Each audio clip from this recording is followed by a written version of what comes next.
Hello and welcome to Season 2, Episode 3 of Blood on the Tamesis, a Vampire the Masquerade Chronicle set in Oxfordshire, England 2012. With me tonight, Philip playing Silas Shaw of Clan Brujah. Bex playing a Velvet of Clan Ventru. Lane playing Jan Salt of Clan Toreador. And Carlos playing Theodore Penn of Clan La Sombra, and also doing like visual representations of what Peter was doing in the introduction. Yes, thank you. Let's hope that catches on. So, and thank you those watching us live for your patience for a few technical things, but we're now in. Let's go straight to a recap and then we can get into the session. So, starting off, Theodore takes the shot against the mysterious kindred, blowing out one of his knees. He still attempts to escape, but Theo both blows out the other knee and uses his shadow powers to absolutely destroy the guy's willpower. Then, upon enlisting Silas's aid to bring the mysterious person back to HQ, as soon as Joanne sees him, it's revealed that it is Denton Fisk, her killer. Or her murderer, if you would prefer that term, as she falls into a fury frenzy and attempts to take him out. So this leaves Theo with no choice but to stake Joanne to keep her under control, and then he stakes Denton to keep him under control because he's the daddy. So then on returning home to his flat, in other news, Silas found a note with a key. And he raised the alarm for the coterie to go and investigate. And when the coterie get to the locker corresponding to the key in a storage place, it's a full of masquerade breaching pictures of Silas. Some of them with him feeding in a very vampiric way. An impromptu court is called. Joanne is contacted by Druti and tells her to inform the others, and while the others are away, Joanne cuts her own fangs off with wire cutters in penance for her frenzy. Oh, and Seth was super excited to go to this court, which creeps me out. Doesn't creep me out at all. That's where we left off. Okay, so it is Friday the 13th of April 2012. Ominous. It is about 9 o'clock in the evening, because the sun goes down around 8 o'clock at the moment. And you have all been preparing for this. Well, I say preparing for court, but actually preparing to go to meetings before court. So, just before we get into our first scene, can I just quickly check in? Are there any things I should know about your preparations for these meetings? Anything out of the ordinary you're doing or wearing or pretending to do before going to these meetings? I just want to make a phone call while we're going to the court. So how is Joanne intending to get to this pre-court meeting? Probably just take a taxi or get Silas to give her a lift. Silas. That will depend on whether it's in the same region as where his pre-court meeting is. She completely understands, if not, but... So the court is taking place in the Museum of Natural History, which was one of your very first courts. And something you'll become aware of is that courts always tend to be in different places, but after X many years, they will begin to recycle places. Because, of course, you only tend to have courts in quite grand locations, and there are only so many grand locations that you can go to that don't involve a lot of travel. And as we all know, elders don't really travel very much. So you tend to always do stuff kind of within the city centre or close to. So the meetings are all going to be, all of your meetings are taking place within the region of the museum. So you could catch a lift with Silas if you want to. Then Silas will agree to lift. Okay, so you're going to make a call in the car. Yeah. Anything... It's the just other a quick one, so they can Sure. do other scenes first if they want. anything else the three of you are... I'm not you, Velvet. Obviously, you're already committed. You've got your I'm suit. also not preparing because I feel I deal emotionally better with Wallace when I don't get my expectations up. Excellent. Like... All right, so anything from you, Theodore? Yes, well, it's mostly on the way there. So probably what I make is arrangements to get there, to get to Isabel's house. Yes. And then go with her so we can have a chat before the family gathering. Excellent. So early in the evening, I would probably make the basics. That's just wake up, let Miyuki shave me because it's a special occasion, and promise her dearly that I will help her pick the colors she wants once I return. Okay, she seems satisfied with that. Silas, anything I should know about your preparations for this night? Silas is actually in quite a stylish suit that does fit very well with his hat.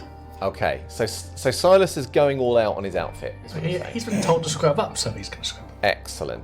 Is everybody? I mean, I assume Velvet is always impeccably. Yeah, I always look hot, right? So, Yeah, and expensively dressed. Yep. Is Joanne making any effort whatsoever? Probably wear a shirt instead of a t-shirt or like a blouse or something. So, I mean, you're making a sort of token effort. Yeah. Okay. And Theodore, I assume you're very impressively dressed. Fine. Yeah, especially I'll take a couple of ties and cufflinks and stuff. So whenever I see Isabel dress, I can choose to dress accordingly. Okay. Why do you not do that? So what I'm going to do then My is siren eye. I'm going to do a quick scene with Velvet. Then we'll come to the car and the phone call, and then we'll come to Theodore, and then we'll go from there. All right. So Velvet, you are walking to your car with Seth. Excited Seth. Are you driving? I mean, I feel like that's sensible. Okay. As you know, a reckless man. Could you just make for me a very quick wits and athletics roll? Oh, incidentally, folks, you get back the highest of your resolve or composure in willpower. Hunger, however, remains the same. Any injuries you've taken remain the same because we'd already started this evening. Fail. No success. No successes, a that's bad. total failure. Yep. Seth is not going to call shotgun. He's going to Seth throw himself in the driver's seat. Seth slips into the driver's seat and holds his hand out for the keys.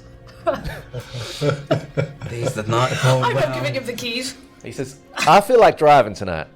Well, It's been too long. your brother told me to drive you. I'm gonna have to do the drive. Yeah, he's not here. Yeah, I know you're here. So what he don't know don't hurt him, right? Come on, Velvet. I'm Come not giving on. you the keys. This is my car. Look. I don't even know if you can drive around here. Of course I can drive. It's the same thing. I mean, They don't use automatics here. They use a stick shift. Do you even know? I'll be fine. I'll be fine. I was shown how to drive one of these British cars. How long ago? I understand. A few years, maybe. I understand that. The roads are a bit small here, but that just makes it more fun. He probably drove a Ford T in the 1920s. No, this is my car. I'm gonna drive it. Yeah, no, I mean, normally, yeah, but can I, please, Velvet, just this once?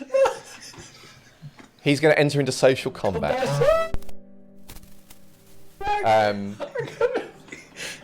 Okay. So he is currently trying to use his charisma plus persuasion. Okay. Are we whatever the? Can I use the same thing? You can absolutely use the same thing because you're trying to persuade him that it's your car and that you should drive it. Yeah. So hunger dice, obviously. You can use leadership to impose your dominance How on much your car. leadership do you think I have? It's like, this is my car. Okay. My car, my rules. And, you can use the Theo approach. We could use the velvet. Oh. 1, 2, 3, 4. Okay. 4. 4 successes. After a while, he closes his fist again. He says, I thought you were fun, Velvet. And he gets out and he goes around the other side of the and sits in the passenger We'll seat. do this another day. That's not a court day. No, that's the thing with fun, Velvet. You don't do it another day. You do it now. That's the point. Look, why are we even going there? You said you know all about it. Yeah, I know. I mean, I'll tell you. If you let me drive. I hand him the keys. Okay. Okay. That is a clear example of how to win social combat, only to relinquish control of what you just achieved. So, Right, this is we'll see you when we wake up from torpor, right? Yeah. See you in Vegas. so there is a slightly ugly crunching sound as he gets it into gear, and then a kind of revving of the engine, and then you kind of jerk a couple of times forward, and then woo, you're off. And you are on the correct side of the road at the moment. Which is not the right side of the road. The speed limit. Seth is not concerned with the speed limit. Right? That is for mortals and not for Seth. It's a challenge. So you are zooming at some speed down the road, and he says, "So it's like this. A long time ago, before you were born, in any sense, Right. there was some shit went down. Things got real fun in court. Oh yeah, in Oxford." He winds down the window. You hear the kind of the wind starts to blow his hair and stuff. My hair looks like shit now.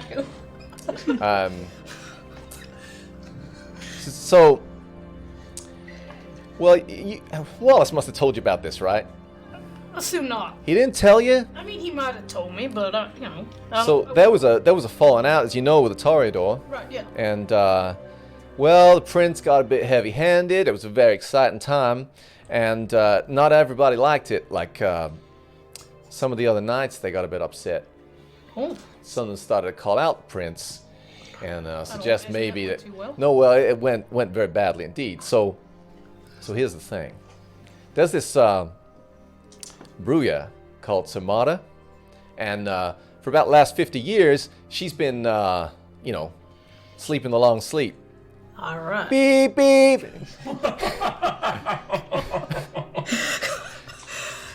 I got to change my license plate.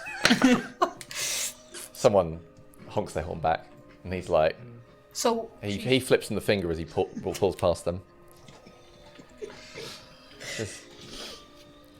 You know what I like about people in this country? what? They're real bad at swearing. Yeah, you're right about that. They don't got it in them. They don't have that, that love of it. No. You're right about that. Too stuck up. But you know what? I don't want to talk to you about swearing. I want to talk to you about this woman. That she's been 50 years out of it. Oh yeah, so she's back. Oh. Yeah. This is the first time back, or they're waking her up at the court. No, well, I mean, I don't know exactly when she woke up. I just know she's woke up, and she's coming back. And last time she was awake, she wasn't very happy. So she's going to call him out?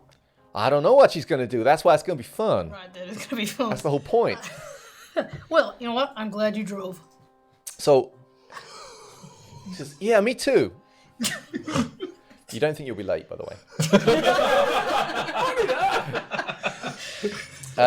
Seth he's not a bad driver.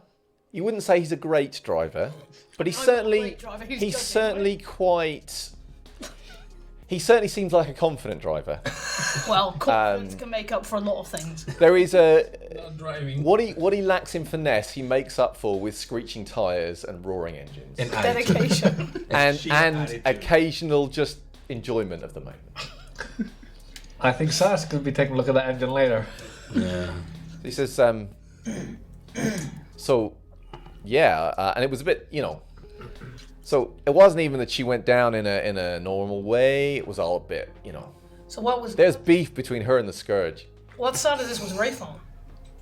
Well, Rafe, he likes to toe the party line. That's what I thought. Who else was on her side? He says, well, I don't know.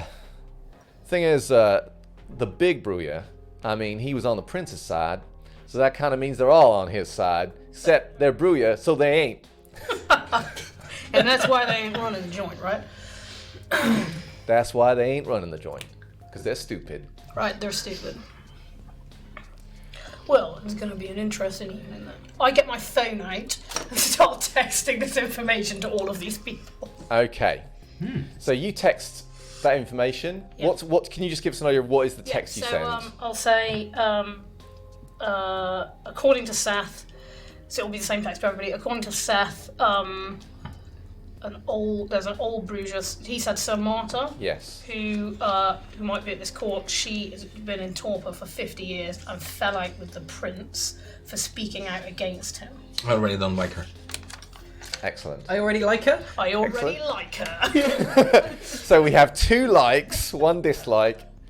Silas, everyone wants to know. It's complicated. It is complicated. It's family. It's complicated. I Family is also complicated. I sent an additional text to Silas, Yes. which says, if you're asked what happened in the stakeout, tell the truth and I'll handle it. Okay. So, much to Velvet's surprise, you arrive at your destination without further incident.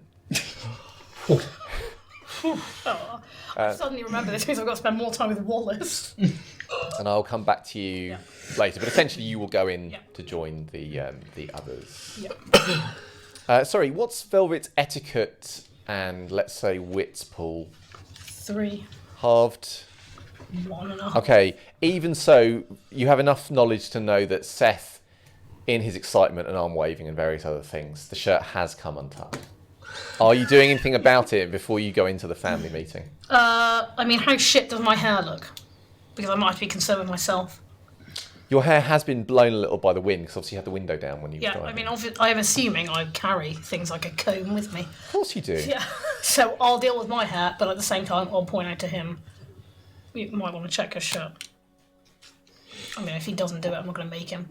He does tuck his shirt in. He says, "Thanks, Velvet. Good to see you got my back." He Always. badly tucks it in. Hey, I mean, he certainly makes an effort to tuck it in. There is some effort. Some shirt is tucked in.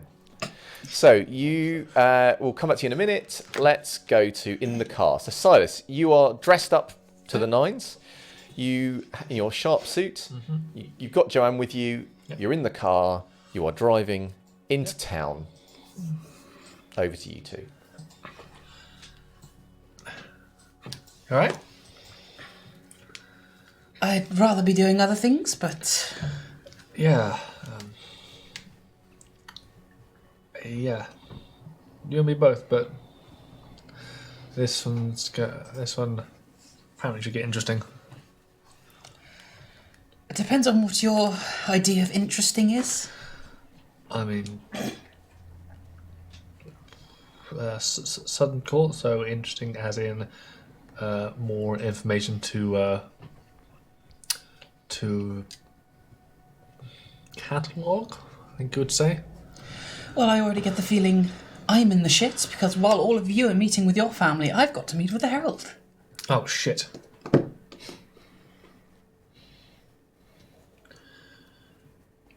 Fun. Yeah. I need to make a phone call quickly. Hang on. I'm going to call my new mauler. Okay, so you make a phone call, and it is picked up fairly quickly. Oh, hello, darling.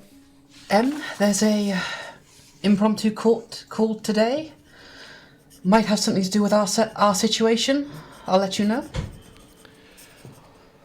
Well, that's very decent of you. We may be seeing more of each other soon. And, well, sort of. They've deemed it, I don't know, appropriate, perhaps hilarious, if I'm the one to come deliver messages to your court from ours. So I might need a friendly shoulder to cry on when I get there. Well, you'll have it. Good, good. It'll be nice to have someone I can rely on. Well, I'll keep you updated, and if I make it out of this one. Yes, well, as I say, I may well be coming your way soon. And I'll keep an eye out for you. Right. Better get there. Okay, so you finish the call. Everything alright? Yeah. So are you two saying anything else to each other before you drop people off? No. I don't think so. Kind of just an awkward silence sort of thing. Awkward silence. Yeah, okay. Silence does occasionally flick that mirror, shake his head, get back. Yeah, it's weird. It does stick in your head. Yeah. But no, everything's normal. So you get to... you drop Joanne off. So Joanne, you will be... So in fact, I'll clarify for everybody while we're here. You'll be going to the science library. You, Silas, will be going to the Keble College Chapel. And the two of you will be on your way to St John's College. Venture gathering. Now then, For true Only the venture. family. let me just handle a quick bit with Theodore. So you've arranged to meet Isabel, and are you travelling with her, or are you picking her? Okay, so she will have a car that is taking her there. She, of course, will always be well turned out, and she looks very kind of composed as ever. Yeah, when I see her, from her dress, I pick the most suitable tie and cufflinks to go with her. Yep. So you make sure you're matching. Yep. And As usual. and you think she appreciates that, and you soon find yourself in the car on the way to the meeting. Is there anything you're intending to say to her? Yeah. We had an issue last night. Well, 2 nights ago. I'm sure you have heard about Miss Herrick. Sally. Well, I often hear about Sally. There's a potential masquerade breach. We stopped it. But she was involved. Involved in stopping it or involved in the breach? In the breach. Eyewitness account puts her assaulting someone very viciously, as if in a frenzy. I see. And who knows about this aside from us? Sir Hulda. My coterie, of course. And we delivered her to Sir Hulda. We were supposed to meet with her yesterday, but then we had someone casing our haven. Oh, really? Yeah, well, he's right now sitting without kneecaps in a stake on the freezer. So the matter is under control? Yes, but it's not a kindred from Oxfordshire. From Reading? I wouldn't know. But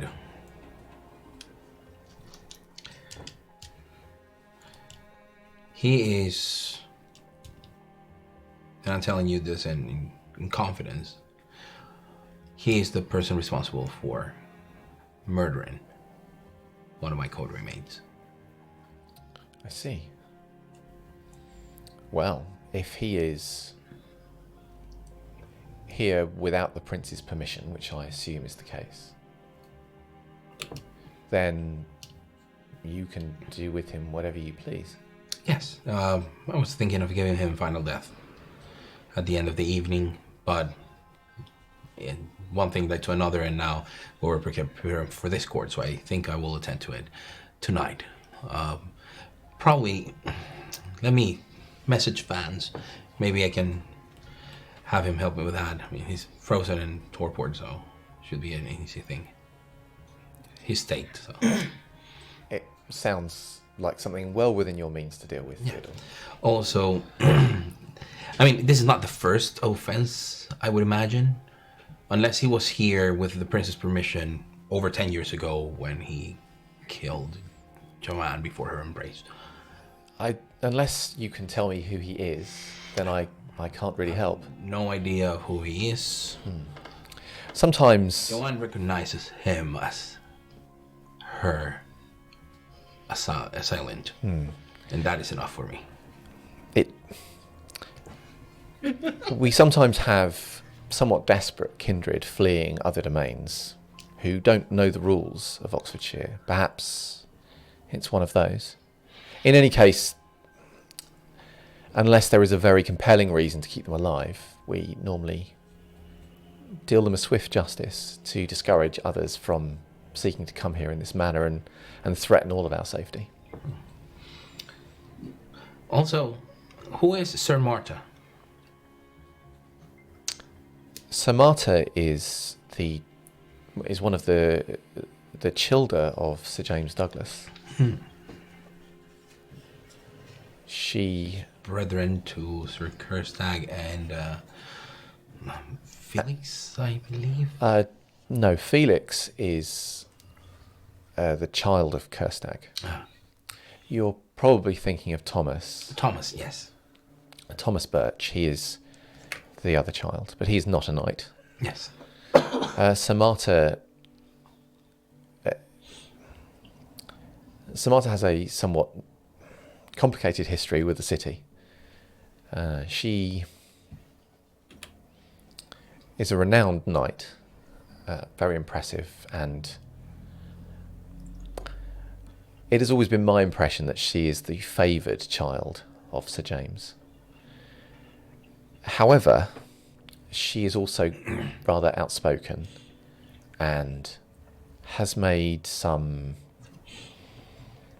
enemies. She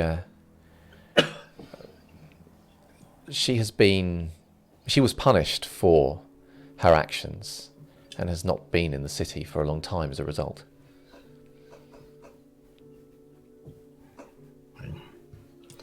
Tonight's court might be related to her.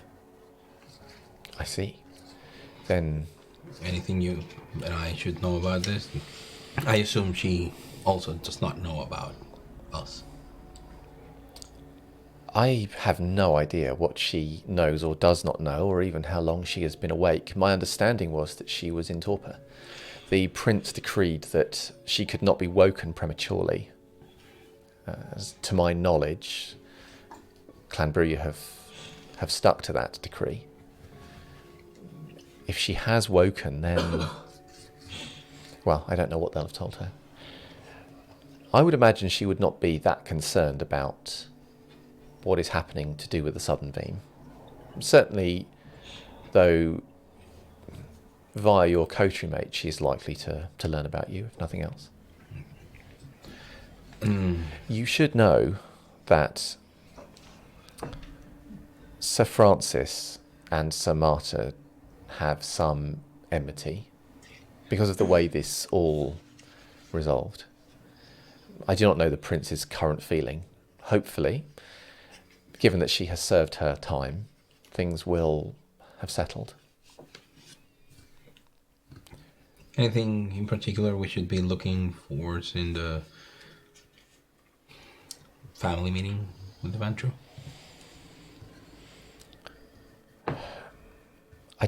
I don't think so. I hear that Rupert has some news, but he's being a little... I think he wants to reveal it. Will Sir Engel be there? Yes.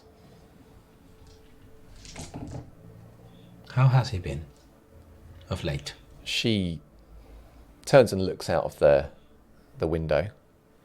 But you see something of the set of her shoulders slump slightly. She says, he struggles sometimes in modern nights. It's not getting better, is it? Theodore, I'm not sure I can go into this meeting. I'm not sure I can...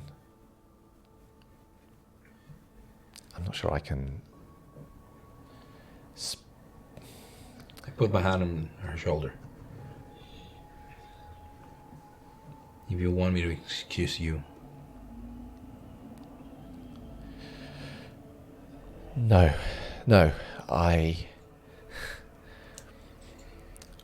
My feelings on this have to be set aside. It's not just about me. We have to keep him happy, Theodore. It's just difficult.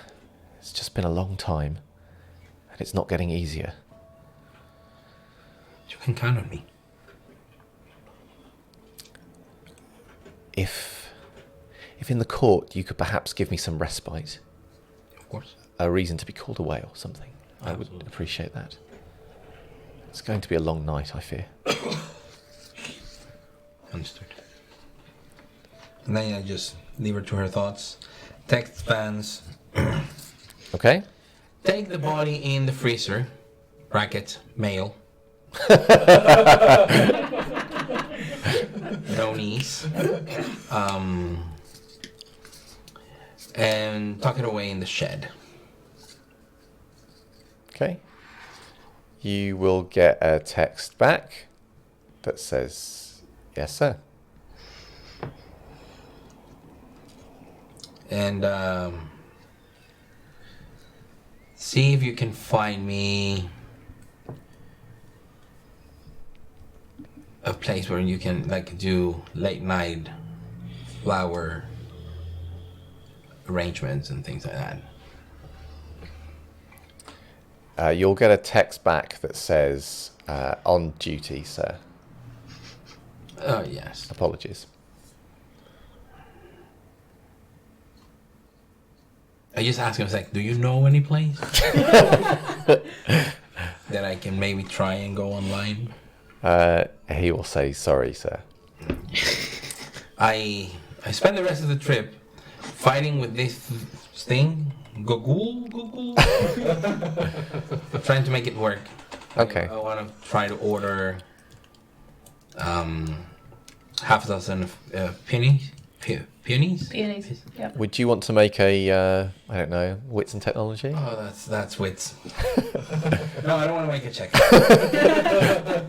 don't want to roll. You just want to fail. I want to simply Google. Yeah, probably. Yeah, succeed at the cost, and it's like the most expensive one. I don't care. I just Google flower Okay, delivery thingy. sure. That's it. So you do that on the way. I will fail. I failed, but I tried. That wasn't anymore. All right. So let's see now. Let's go briefly to Silas. So Finn will meet you outside. Yep. And Finn is dressed up a little bit more smartly than normal as well, and he's made a special effort to make his hair particularly neat. And I'll say, all right, Silas. Okay. That's good. You're looking well. Thank you. So, all ready? Right, everyone's in there. They're all here. Okay? Okay. Now, you should know that there's a member of our family. She's been away a long time. She's back. And so, Templars might be running high emotions, you know. The passion that we have. Right. The passion. There's a lot of love. Right. There's also a lot of sadness about what's happened. So you prepare yourself, okay? But also, it's okay to speak your mind. What happens in here is safe. It's all right. We like it to be, you know, honest. Okay? Yes. So just be yourself, all right? You'll be fine. You'll be fine. All right. Has Silas got any insight? Nope. Okay. Pleasure. Oh crap. So, you ready? Did I ask you that already? Yes, you did. Okay, but you're ready. You're no, I'm fine. I'm good. I'm all right. I'm ready. Okay. Do I look all right? You look good. You too. All right. Let's do this. There we go. And you go in, and I'll come back to you in a bit. So, let's see. Let's do some Ventru. I look forward to my sire asking me to speak my mind. Only went through. Yeah, keep looking forward. Yeah. All right. So you go into a very nice room, which, We're despite not together, we go separate. yeah, you will arrive before Theodore. I mean, I'm hanging around, not going into this room for as long as possible. Okay. So in that case, Seth will I go. can meet up with him. Seth will go in without you. So it could be, if you're going to wait, you can see Isabel and Theodore arrive, You can be fashionably late. and you Yeah. can go in with them. So Isabel will greet you. As you arrive, I'll give you this. Just say it's for you, but you don't need to open it now. Can you make me a quick insight and wits roll? Yes.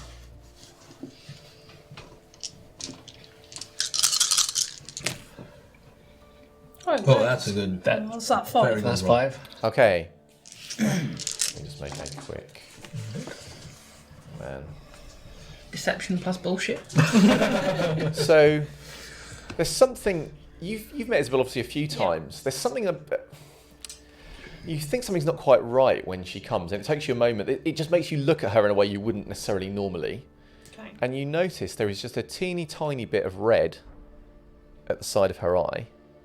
Okay. Okay. Are we all going to be going through the door together? Or is there an opportunity for me to hang back and speak to him? Yeah, you can make one.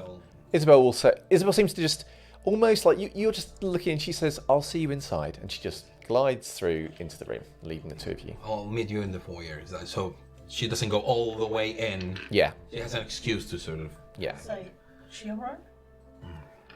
She didn't look so good. No.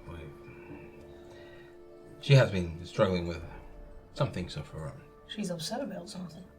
Yes, I don't know. We were having a conversation in the car. Alright, well, let Then me know. in my ear. Let me know if I can help out with anything, alright? Yeah, I mean, it's just something that since I've known her, it's just an ongoing thing. It's probably one of those things that you yourself have felt. Alright. So one of those issues that keep on coming. I'm just there to lend my help and support. Alright. Well, you know who I am, if I can help you. Absolutely. Now that we're outside, Yeah. so Oh, it's just I mean, feel free to. No, it's okay. It's not urgent. That's all. It's just I'll save it for later. It's from me. I was talking to Miyuki. Oh yeah. I think I'm gonna go for the Mother Pearl White. You should read that. Okay.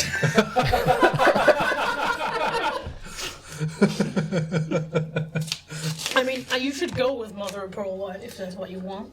Yeah. Well. Yeah. It's probably. Oh. Yes. Oh. I will.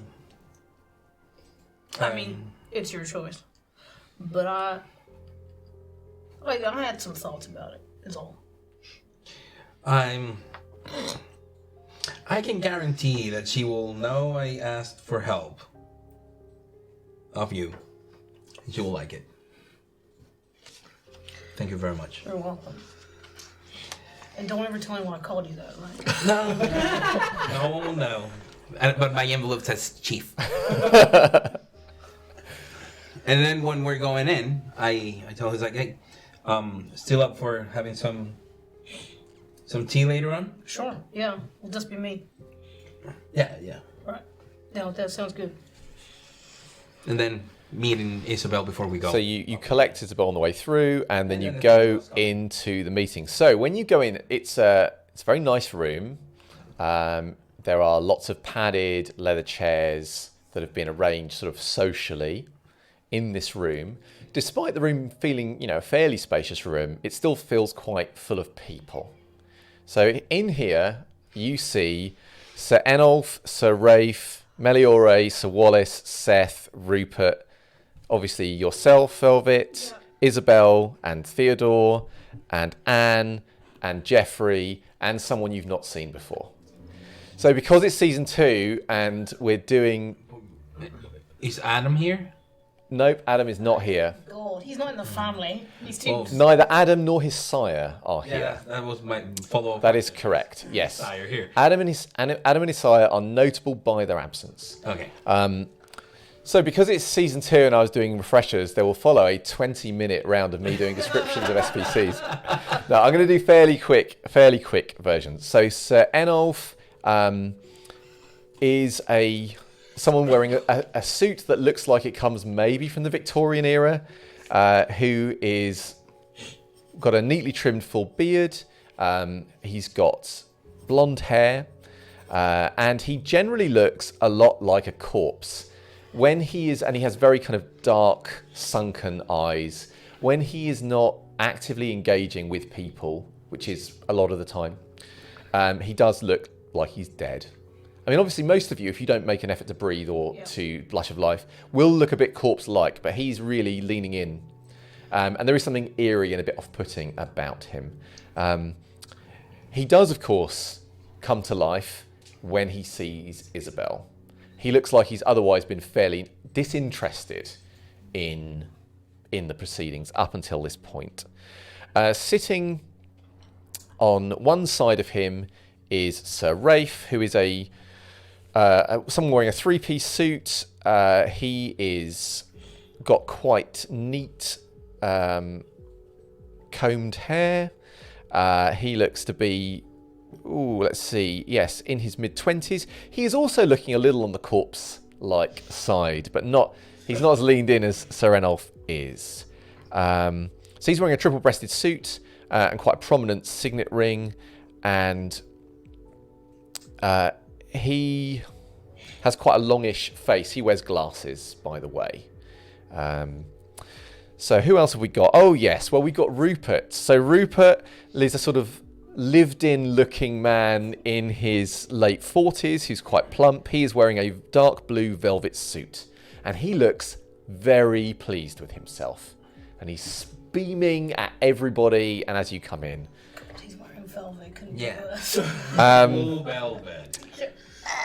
There is a scrawny looking blonde 17-year-old with a super neat side parting standing with him, where you can, it's, as I always say, you can measure it with a ruler, it's that straight. Who you will know is Geoffrey, who is Rupert's child and is also, of course, competing with Silas in the games. You will also see what looks to be a 13-year-old girl with very pretty pigtails and a stripy kind of princessy looking like dress, lots of expensive jewellery, and a beaming smile, almost the match of her sires in this case. And that is Anne, who is Rupert's other child. Standing with them is the person that you've not seen before. It's a young woman, you would think looks in her late teens, maybe 17, 18. She's quite athletic looking and slender. She is very heavily made up. Which might, if she wasn't quite so young, might make her look older, but it doesn't quite pull off. But nevertheless, she's also quite toothy, you will note. She's wearing a white dress and is standing with Anne and Geoffrey. And is just looking, she's not looking quite so beamy as everyone else. She's just looking kind of polite and is observing what's going on. Oh yes, okay, so of course there is Wallace, who has his hair tied back in a very short, tight ponytail. He is wearing, again, quite a smart suit. He will have a military sabre on his person. I should say that Rafe will have a heavier looking sword at his side. Wallace has a fairly neat, like moustache and goatee beard, and is keeping an eye out. Will immediately see when you come in. He is, of course, the twin of Seth. He looks like Seth after Seth had got dressed and cleaned himself up, or the opposite way around, depending on which way you look at it.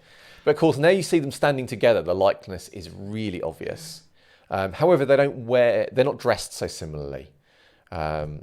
Wallace is much more kind of smartly dressed, and is also wearing a tie, and of course Seth isn't.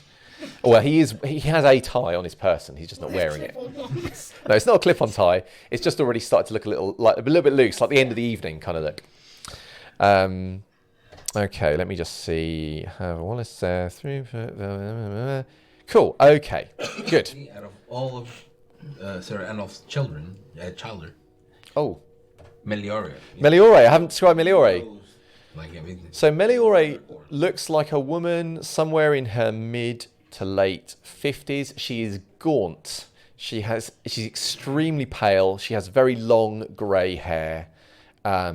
She's not wearing any jewellery, any makeup. She's just wearing the darkest black dress that she can, and is sitting, you know, like a sort of provocative character in a film, like a femme fatale type character, except there is nothing even remotely attractive about her. But no one has told her that. She doesn't give a shit. And she is perched at the other side of Enolf. And she and Rafe are sort of kind of holding court between them, with Enolf kind of allowing it to play out in front of him. And she will, of course, look very pleased to see you. And looks like she is about to say something to you when Rafe will take that opportunity to say, everyone's here, good. I quickly glance around the room, look for a place for Isabel and myself to sit away from windows, reflective surfaces, and the like. Sure.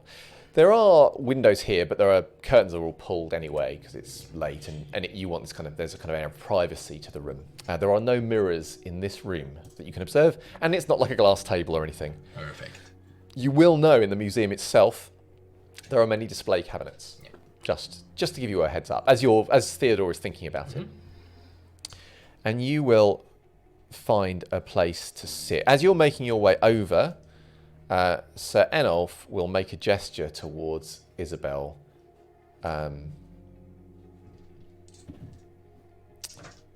But she doesn't seem to have noticed, and you take your seats.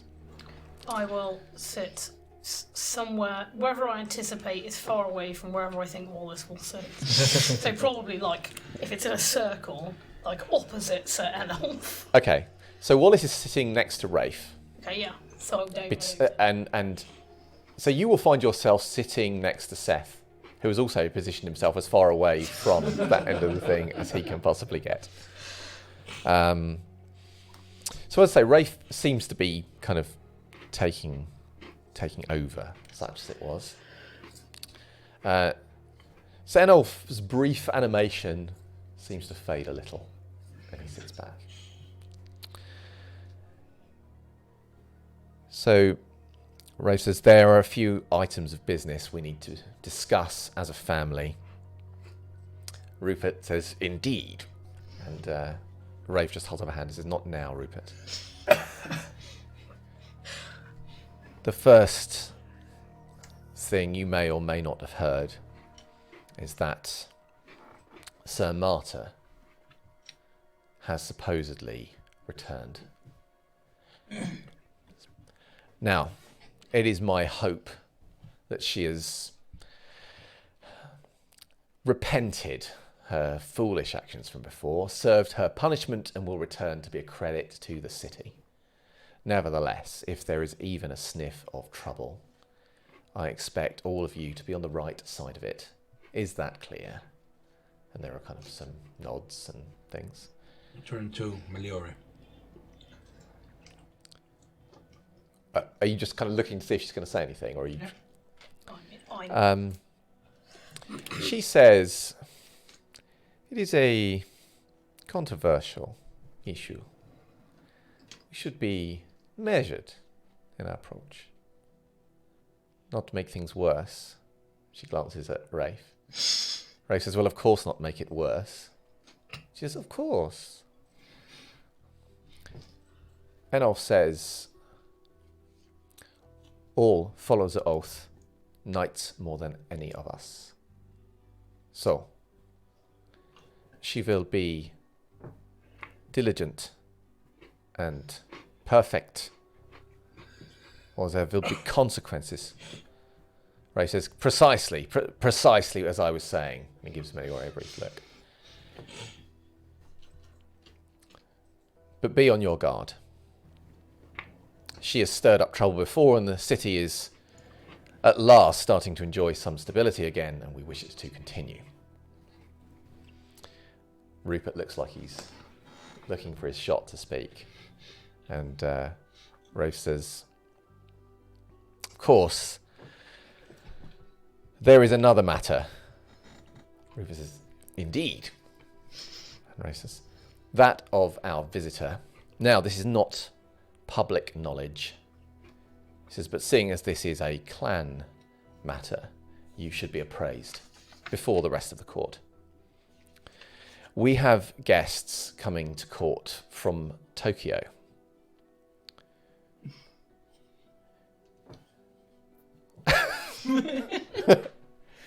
I am the mask of temperance. Okay. And I'm not, composure. I have a single eyebrow that raises. He says, this is complicated for a number of reasons. Because I've been making inquiries to try and find out the exact causes and nature. You see, whilst it is not uncommon for those of our clan to visit one another, for those of you who are newer, He gestures to kind of some of you in the room, but particularly to the girl that you've not seen before.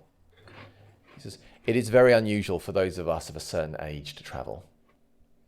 And therefore, the fact that Imago Takahisa is visiting us is unusual, to say the least, especially a kindred that is not known to travel." And I turn my gaze again to Meliora. Meliora is also the soul of temperance. But yeah, maybe her eyes meet yours briefly. Have I heard this name via my association with Yes. you? No, okay, fine. I just wanted to check. Yeah. Okay, Yeah. Imago, Over 10 years. over 10 years. So you will know that when Theodore was a ghoul, it was his domitor. Okay, fine. Because it is also complicated because given the collapse of Vienna, Tokyo is now one of the strongest holds of Clan Tremere. And I have heard, through my sources, that he brings one of the clan with him. Now, of course, such an esteemed guest will not have one of his entourage refused entry, but this is something that will cause some displeasure to the prince. And it is your job, he looks at everybody in the room, to make sure that displeasure does not raise in any way and there is no controversy caused. Sir Enolf, may I speak? Senel says, "Of course." Imago Takahisa was my domitor during my days as Kain and Ghoul. He was the general I served under when I fought the Sabbat. Yes, I understand that Meliora has also had something to do with him. She says, "I have, but Theodore is much more versed in this man. You should consult with him." Ray says, "So, what can you tell us?" I can tell you that indeed it's strange for Takahisa to move out of Tokyo. Whatever brings him here must be of personal interest. Now, I never associated myself with many other kindred, especially outside of the Ventru. But I can attest of the power of the Tremere in Tokyo. It was the second largest stronghold in Chantry, so I assume right now that's where the clan have gathered. I've not been in Japan for 10 years, but I've lived there about half my life or longer. Rupert will say, "So, you have the most intimate relationship with him of anyone here. What do you think his personal interest might be?" Maybe visit an old lieutenant. He mentioned in more than one occasion that I could not be elevated, as they mentioned it, embraced, because of my condition as a gaijin, as a foreigner. Other than that, I cannot say. I do know the language and the culture. So if at any point the prince requires assistance in tending to the needs of our visitors, please consider saying my name, Sir Enolf. Senel says, "Thank you. We will." And then Rafe gives Rupert a nod. And Rupert says, "And of course, the reason that we're all gathered here is to introduce to you my new child, Catherine Smythe." Oh, stand up, my dear. So Catherine will stand and she will curtsy. Says, "At court, before all the things commence, she will be petitioning the prince for permission to become a member of the city. And of course I would assume you will all do your best to support her in this, and whilst we're here at this gathering, she might approach you with some questions, and particularly those of you who have fresher memories of the whole business, I hope you'll do your bit to help her out. Meliora says, of course. He looks a bit surprised that she's answered. And It's rhetorical.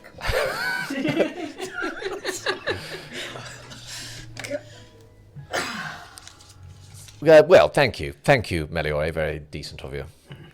She smiles at him, a little too broadly. Ray says, well, unless there are any other matters for all of us to discuss as a group, I suggest we take this time to prepare ourselves. As this is an unusual court, I want you to keep a special eye on Catherine. It is most important at this delicate time that she does not misstep. Rupert says, oh, quite. I won't let her leave my sight for a second. Ray says, not just you, Rupert. Everyone. And things kind of break up a little bit. So is anybody intending to speak to anybody in particular? I immediately move to Sir Adolf. Okay. Because I assume he normally does not engage. He just delegates things to Rafe and Meliora. Yes. I'm just gonna go there, hold his attention, so as to do a double thing. Just have a conversation with him, because I kind of like the guy. Okay. You know, fellow Sabbat, anti-Sabbat warrior, but also shield Isabel from his attention. Okay. So. And have conversations about all the whole business with Takahisa. What Yes. we want to do. What. So Anolf will say, this Amago Takahisa. He is an impressive man of Voria. Yes, he is the sole survivor of the Amago clan. Ah. After the fall of their keep. You will tell me about him and his accomplishments. Oh, for sure, absolutely. But we should expect him to come with quite the entourage. He had one child that I remember. I don't know if he has embraced another in the last decade. Is this child worthy of my attention? No, he's not a warrior. The sire, then. Tell me of him. The child was embraced at the time I was made into a ghoul. We were brought in at the same time. So he's been a child of Takahisa for over 50 years or so. But he is smart, cunning, and good with kind. Popular with the ladies and with men alike. So Takahisa most likely embraced him to have someone to deal with. You're talking about the child. I do not care about this child. Tell me about the man. So after the fall of the Amago castle, he ran away to another province with a group of servants, hailing farmers and attendants. They kept him concealed from the sun because he had been embraced in the battlefield. He gave his life fighting for his lord, and he decided to take the name of the clan to new glories. He has been a staunch supporter of the Camarilla since its inception in Japan. Even though the Tremere have a very great place of power, they do not control the city. After elders reach a certain age, they are called upon Tokyo. When he comes to court, you will introduce me to this. Absolutely, and I can translate anything. This is good. I believe he speaks English. He refused to do it while he was in Japan in his household. Call it the house advantage, if you will. Well, the house advantage is ours now.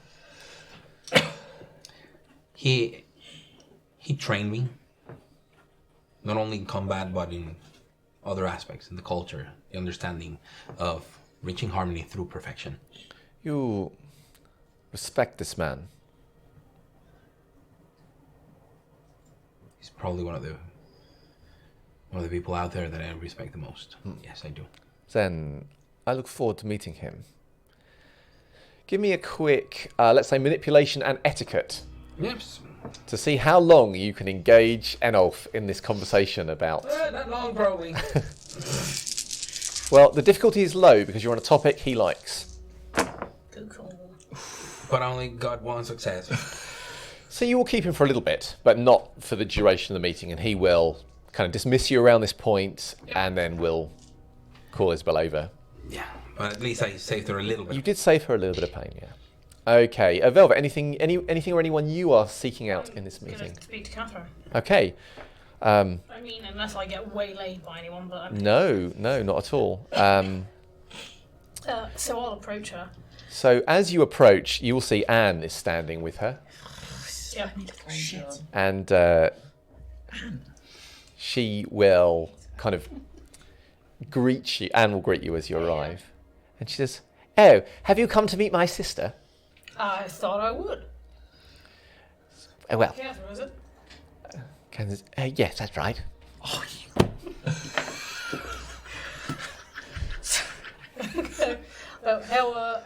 How are you finding it? Oh gosh, well it's a bit overwhelming, really. Well, that's one word for it, for sure. Yes. I wondered if you had any advice. I seem to recall this conversation in reverse. I asked your sister about advice. And didn't I give good advice? You gave very good advice. Oh, the best. It's going to be so nice having a sister. About it, right? She'll loop an arm with Catherine. I say, A big sister. so Catherine, what are you going to give me for my advice? Oh gosh, I hadn't thought.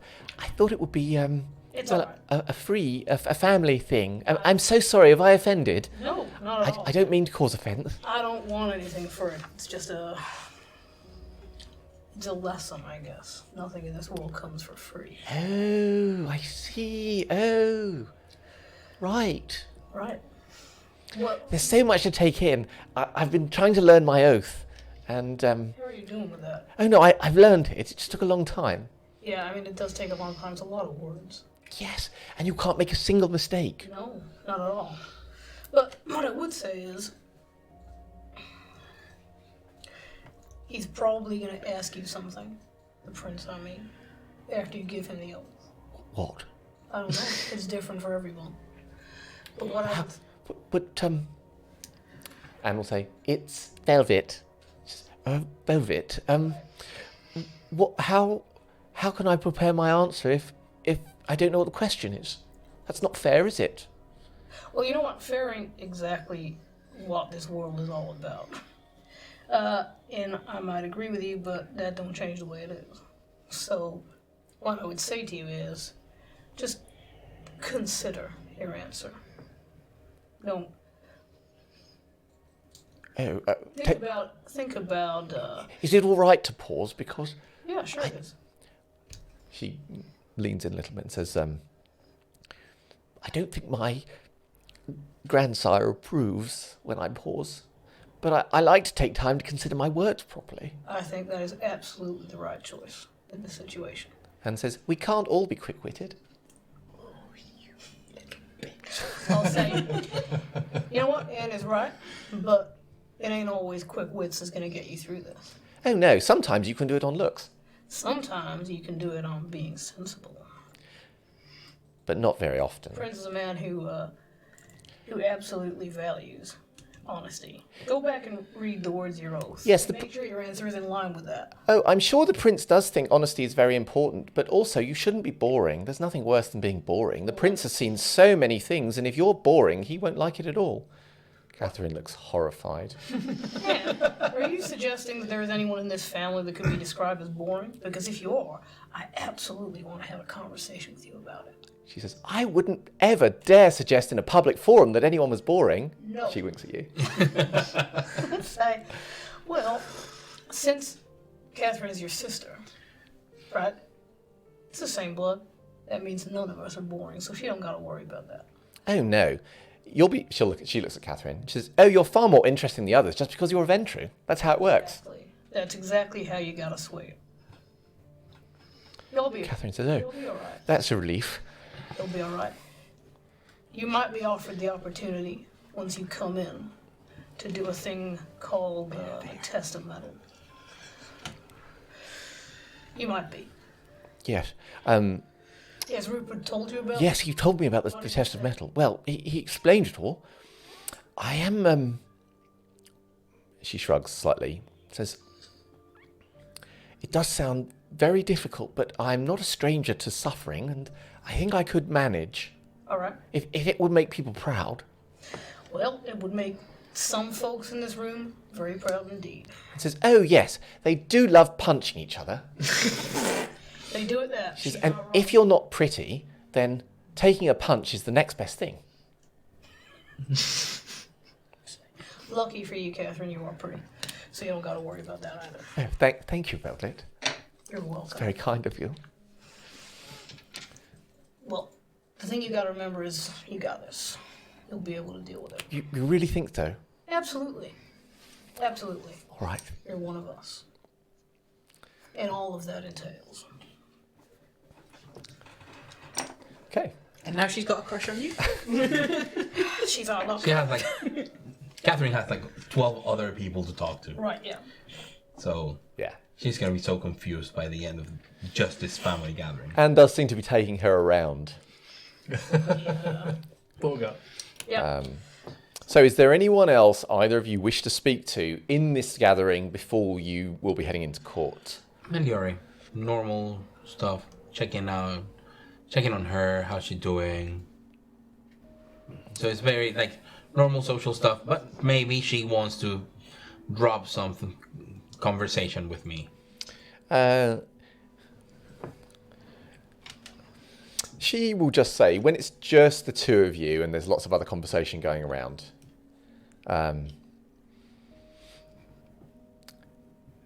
she's, "Theodore, you do not know Samata. No. I will say only this.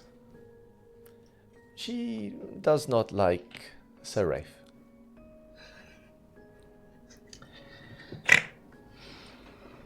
Were you here when it happened with Sir Marta? Yes, I heard you say it was a controversial issue. very. Sir Marta, she did not like the way the Toreador were being handled. She did not feel it right for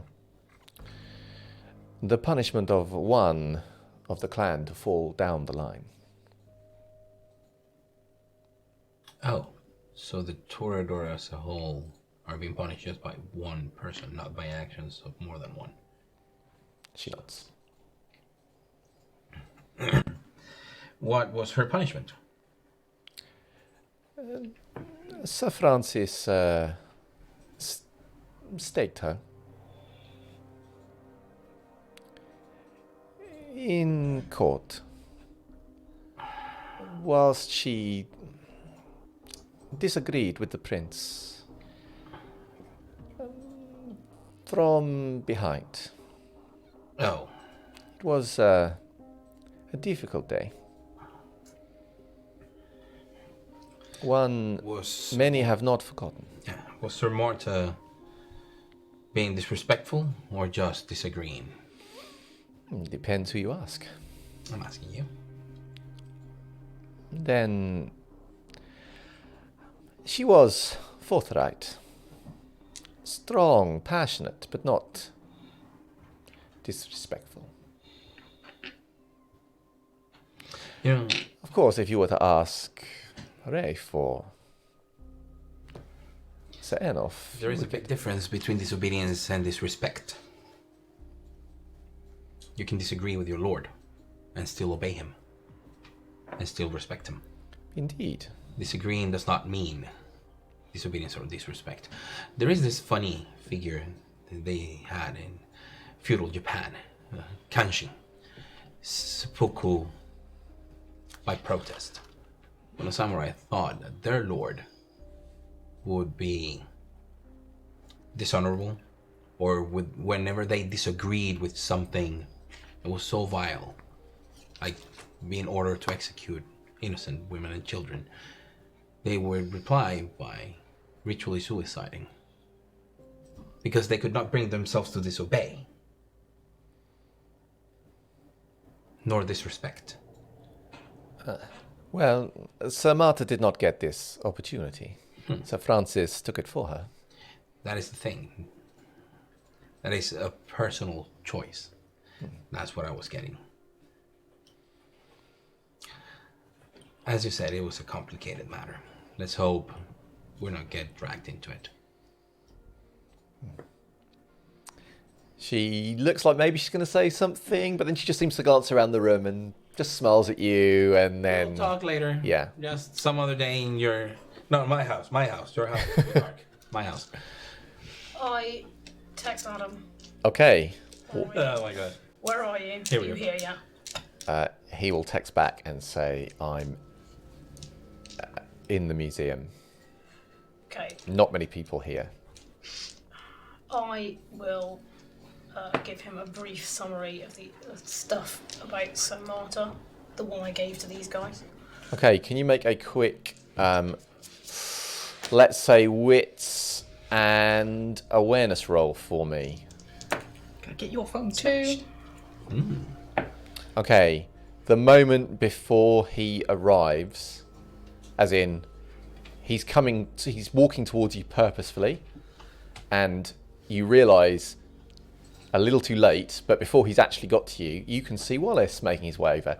He does not look happy at all. I put my phone away. He says, "What was that, Velvet, What was what? in your hand? My phone. Do you know what I do not want to see in your hand, on your person, tonight?" No, I don't know. Why don't you tell me?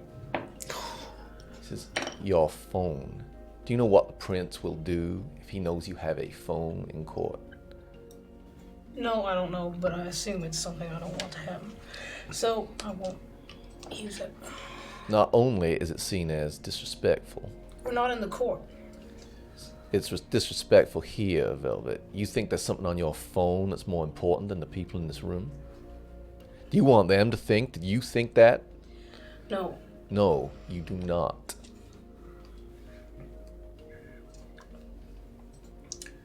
Now, I'm very pleased that you have got Seth here in such good time, if not good order. But You're kidding me, right? He looks as good as he's ever looked coming here. not as good as he's ever looked. He was ready when I got there. Unusual for him. I am pleased that you got him here on time. That is a good thing. But don't take too much of his attitude on yourself. You're not old enough yet. Noted. I'm glad to hear it, Velvet. And then he'll walk off. Sit down without my phone in my hand. Have you got your phone on vibrate? Yeah. I mean, you will totally feel it vibrate in your pocket, because of course Adam is replying. I mean, I will consider whether or not I can leave the room. Yeah, I mean, you could pop out if you want to. Nobody else seems to be leaving the room. Yeah, exactly. I mean, you think it will draw some attention, but it's not impossible. People do sometimes step out for whatever reason. Okay. I won't for now. Okay, so every so often your phone will vibrate. Yep. But you just you stoically ignore it as best you can. Right, any more in... No? Okay, cool. So in that case, eventually the gathering of Ventru, and there is quite, an animate amount of discussion going on back and forth. And obviously Catherine will be taken round. Rupert is very pleased and will be obviously displaying that he is pleased a lot to people. People generally seem to avoid Rupert in this meeting as much as possible. I try to. It's a general good practice. It is, yeah. But it will soon come to an end, and you will make your way kind of en masse. So it's not always the case that you as a group will arrive as a group. Often people go off to do little bits before court, but it's Rafe's desire that you are kind of a united group tonight. So that means we can go to Joanne. Just checking this. Okay, good.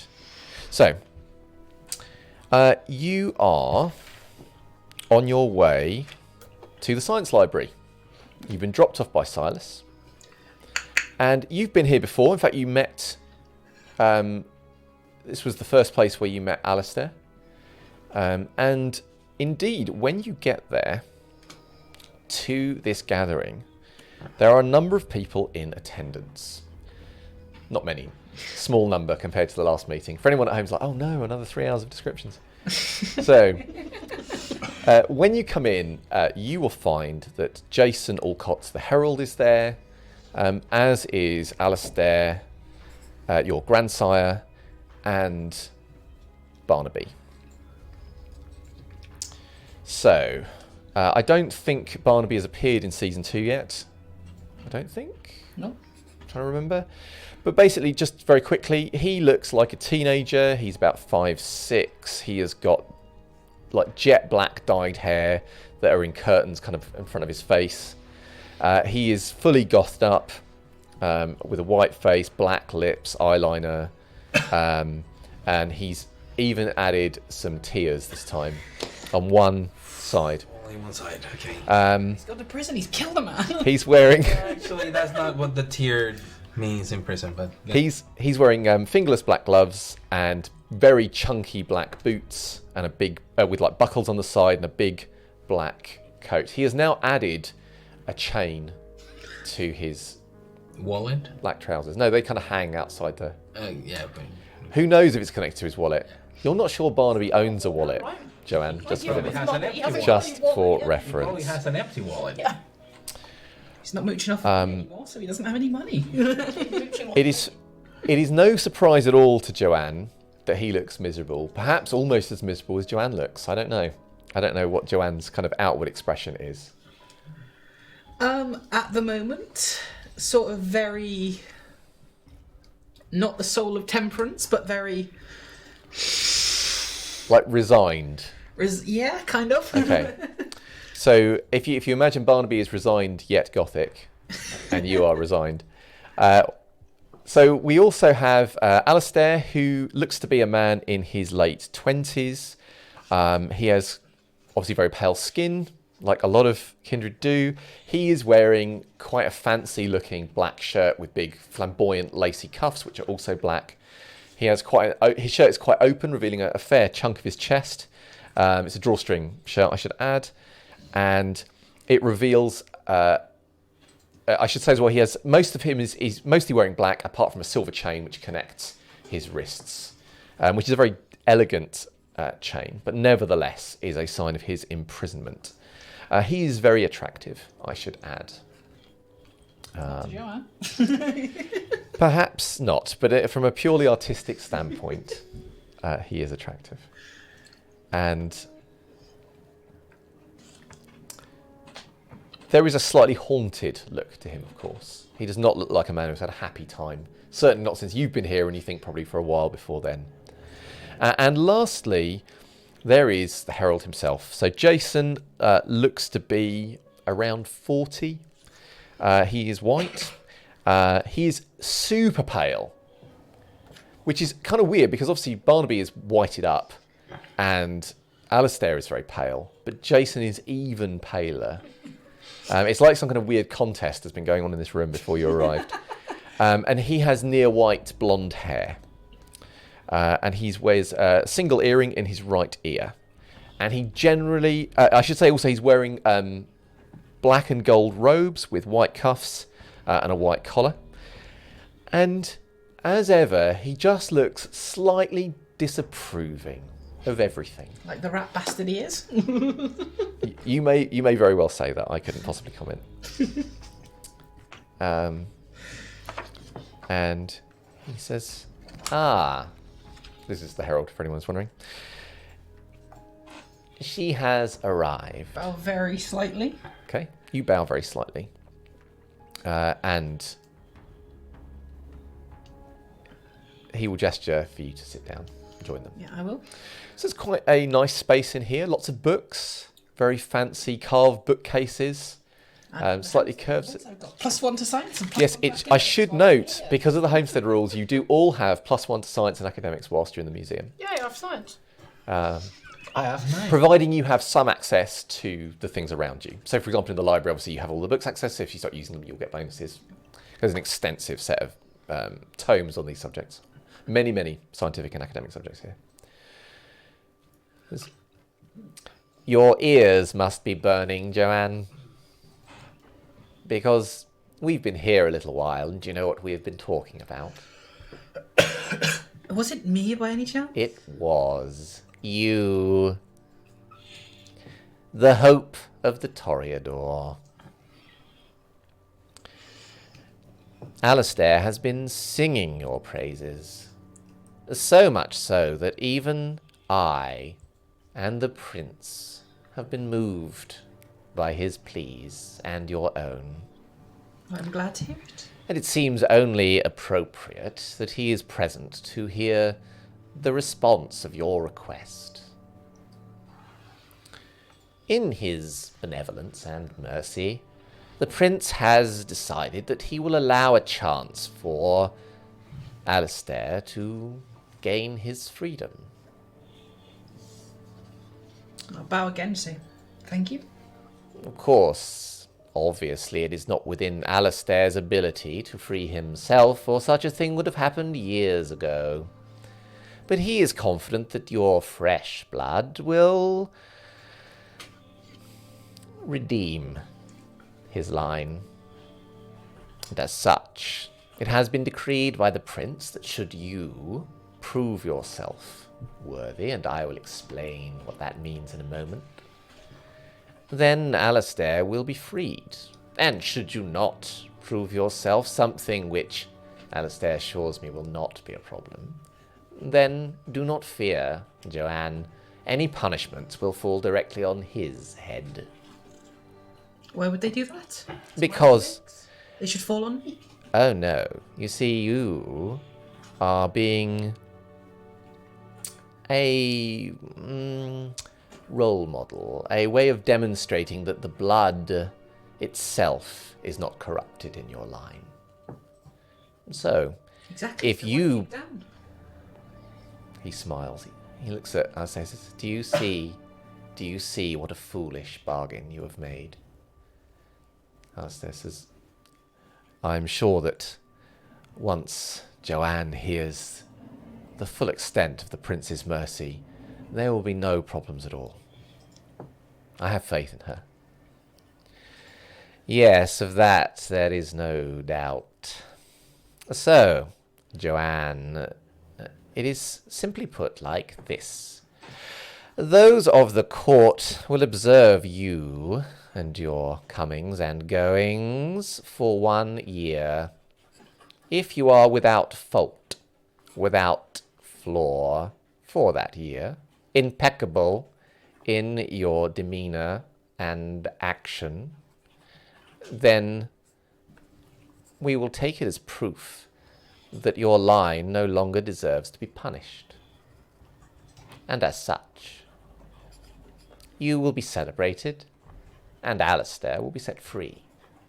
Should you embarrass yourself in some way, or disgrace your line in some way, or simply make some tiny mistake, then of course Alistair will not be free, and any frustrations the prince will have at being misled by your line, that you have changed its fortune, well, they will be visited on his head. So you can have as much fun as you wish. Oh, is that the time? I really must be going. Court is going to be so busy. I look forward to seeing the new change due in court shortly, however. Thank you for the chance. You are most welcome. Perhaps I might see your curtsy before I go. Oblige. Okay, are you trying to do a proper curtsy? Yeah. Excellent. He says, "Oh, I think this is going to be a magnificent year for all of us." And with that, he leaves. Alistair says, Joanne, thank you. I know that this is difficult. He says, I can only imagine what that cost you and what this year will cost you. He'll hold out his hands to you. It's nothing compared to the 10 so far. He'll take your hands. He says, but we have a chance. You have created a chance for me and I will not forget it. That's what I'm shooting for, Will. We'll get through this. And not just for me, for the line. And for our clan as a whole. Even Kelly has suffered. Some of the... He shrugs. Some of these fools don't think beyond the name of a clan. Barnaby sighs audibly. And then says, are we done here? Alistair says, no, there are some things I wish to speak to Joanne about. Although if you wish to leave, Barnaby, you don't have to stay. He says, good. And he gets up. And he says... Good to see you again. He says, you know, I gave you one piece of advice. I don't ask a lot. Keep your head down. He looks at Alistair. He says, I expect this from you. He says, but... He looks at you. I thought... He says, do you know how long it's... Oh, it doesn't matter. And he storms out. Slams the door. Alistair says, I'm sorry about him. He suffered too, so... The door opens again and Barnaby comes back in. He says... You know this isn't just on... They're going to be on all of us now. This is going to be a year of them... Oh, I'm not going to be able to do anything. And he goes out again and slams the door. So nothing changes then? Alistair says, exactly. I knew you would understand. Nothing will change unless we make it change. He says, now there's something else I wanted to speak to you about. Shift and look more intently at him rather than kind of half zoning out because the herald's here. Okay. He says, you may have heard that Sir Martyr of Clan Brujah has returned.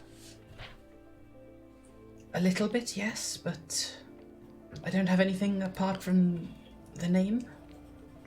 You should understand that when Sir Thomas Delamore of our line, a founding knight,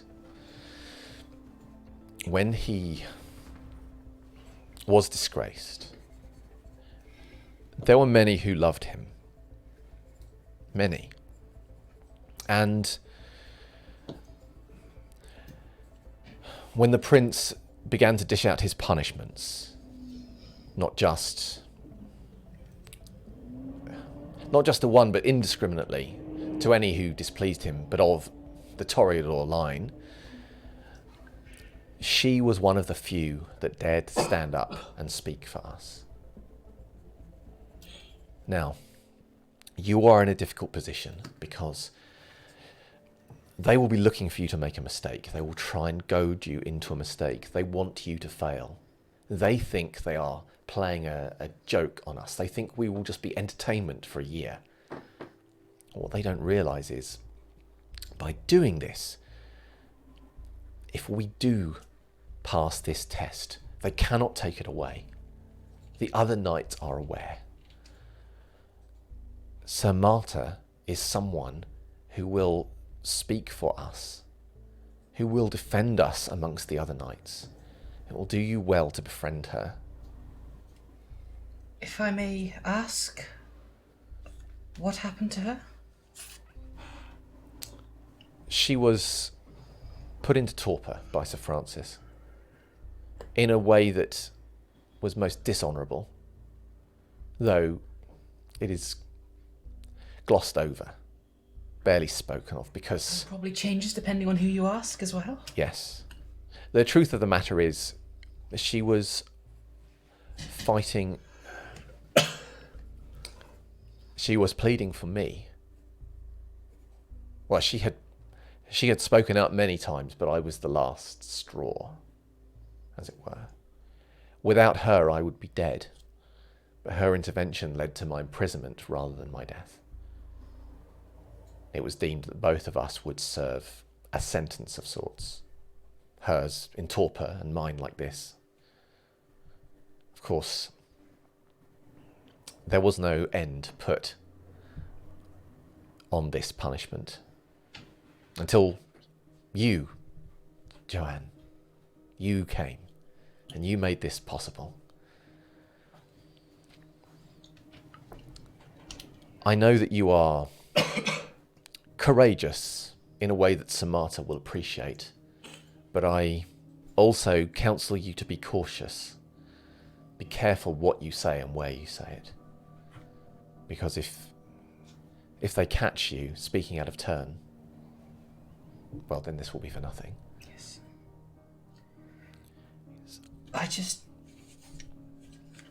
I can just see everything I do being labelled as a mistake, so maybe Barnaby's advice is right for once. Keep my head down, work with the others. Don't take any undue credit. Don't try and elevate myself above anyone. I think take as few risks as you can. Absolutely. But whatever happens, don't lose your spirit. That is what makes you you. That is what makes you one of our clan and not one of the others. You have not forgotten who you were. It's refreshing to hear that. Not many people appreciate that these days. Well, I appreciate it, Joanne. And he glances towards the door. I'm sure Barnaby does in his own way. Even if he doesn't show it. Especially if he doesn't show it.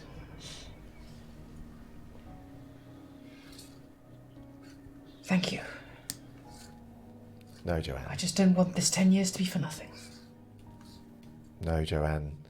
Thank you. However this turns out, I will not forget that you spoke on my behalf when so few others have. So anything else No. So the scene will come to a close there. And I think at that point we should take a break. So, shout out. This week we have a special shout out to one very amazing and anonymous person who sent us gifts. Gifts, indeed. In plural. As in And one also- per person, but And also know which way this goes up. Yeah, and tech ghoul gifts. Yes. Let no tech ghoul be ungifted. so if you're a tech ghoul and you're listening to this, basically, You Callum, have a gift here. you have a gift. Yeah, here.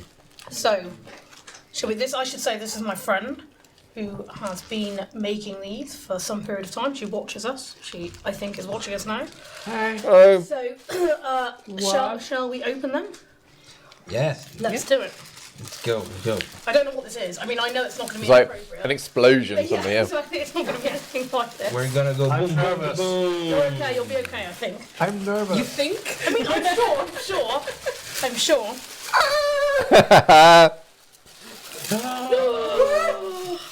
Look at this. A very smartly dressed Theodore. I'm wearing velvet. You're wearing velvet. Oh my god. Bobby's wearing velvet. Velvetception. You wanna get- Look at Silas with this. The hat. Yeah, you should turn them around so we can see on the... Oh, wow. Theodore has a three-piece suit and a Wow. nice tie I've and always some go. grey in his hair.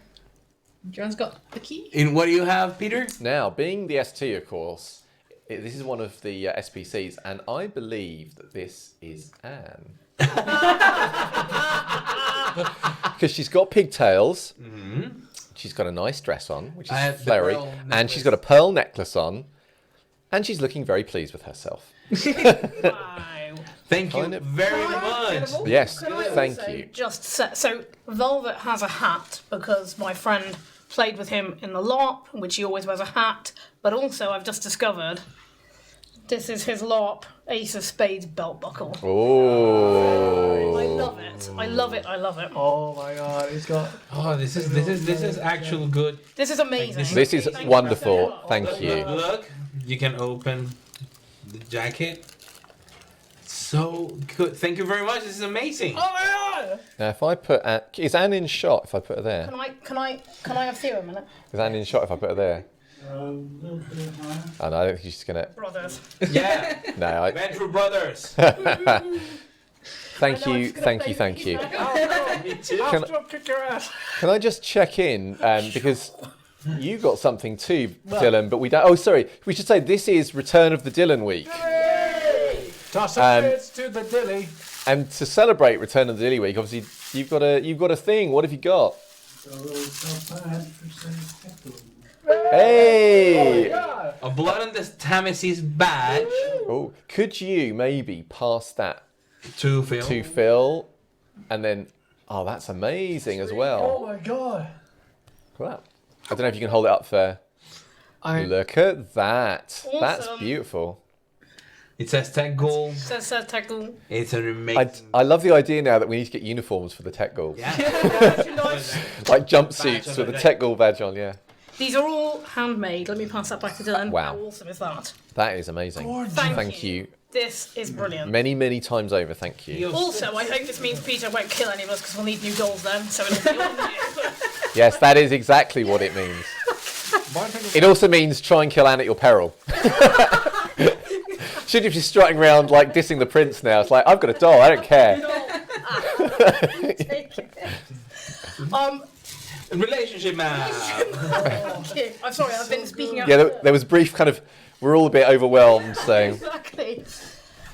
So, relationship map. A few bits added this week. It was a bit smaller, I think, than previous weeks. So we added the Ventru clan tag for Denton because we've found out that he was a Ventru. Or maybe we knew that before and I just slackly didn't add it, I don't know.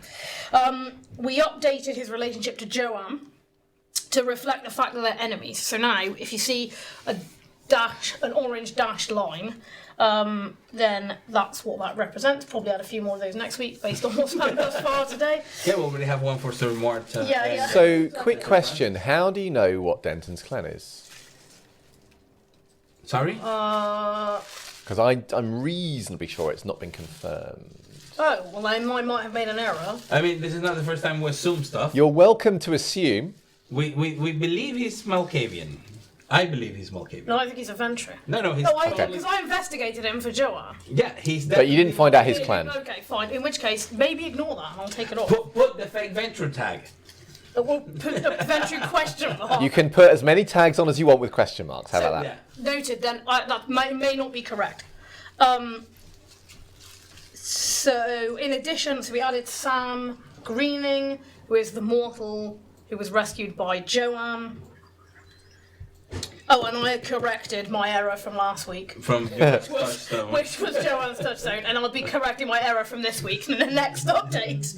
So that's that. Yeah, the relationship map. Yeah, it was pretty short. Yeah, well, compared to last week, which was like huge. mayhem. So then, the only other thing I have to say is I have 8 days of hair left. 8 days of hair. 8 days of hair 8 left. days of hair. You can count them with So 2 hands. far, I've raised £900. So for people who may know or might remember, I'm raising money for Click Sergeant Young Lives versus Cancer. We support children and young people and their families with the emotional and financial impacts of cancer. I'm aiming to raise £1,000, which pays for one family to stay for a month in one of the homes away from home, so that it keeps families together when people are receiving treatment. If anyone lives in Bristol and is around, Commercial Rooms Pub on the 4th of The commercial February. rooms. I know where they are. That's good. 4th of February at 12:30. That is when this will be happening. So it'll be 12:30 in the filmed. day. Yeah, I know you won't be. What day I guess. is It's a 4th? Tuesday. So when I come next week, I'll have one. It'll be the last time of hair before I get my head shaved the next day. So if you're welcome to come down I and might laugh take at some me. flexi Yeah, nice. just to show up. I'd appreciate that. Then you can, and then I have to go back to work afterwards, so it's a short thing. Okay. Yeah. So that's it. That's it from me.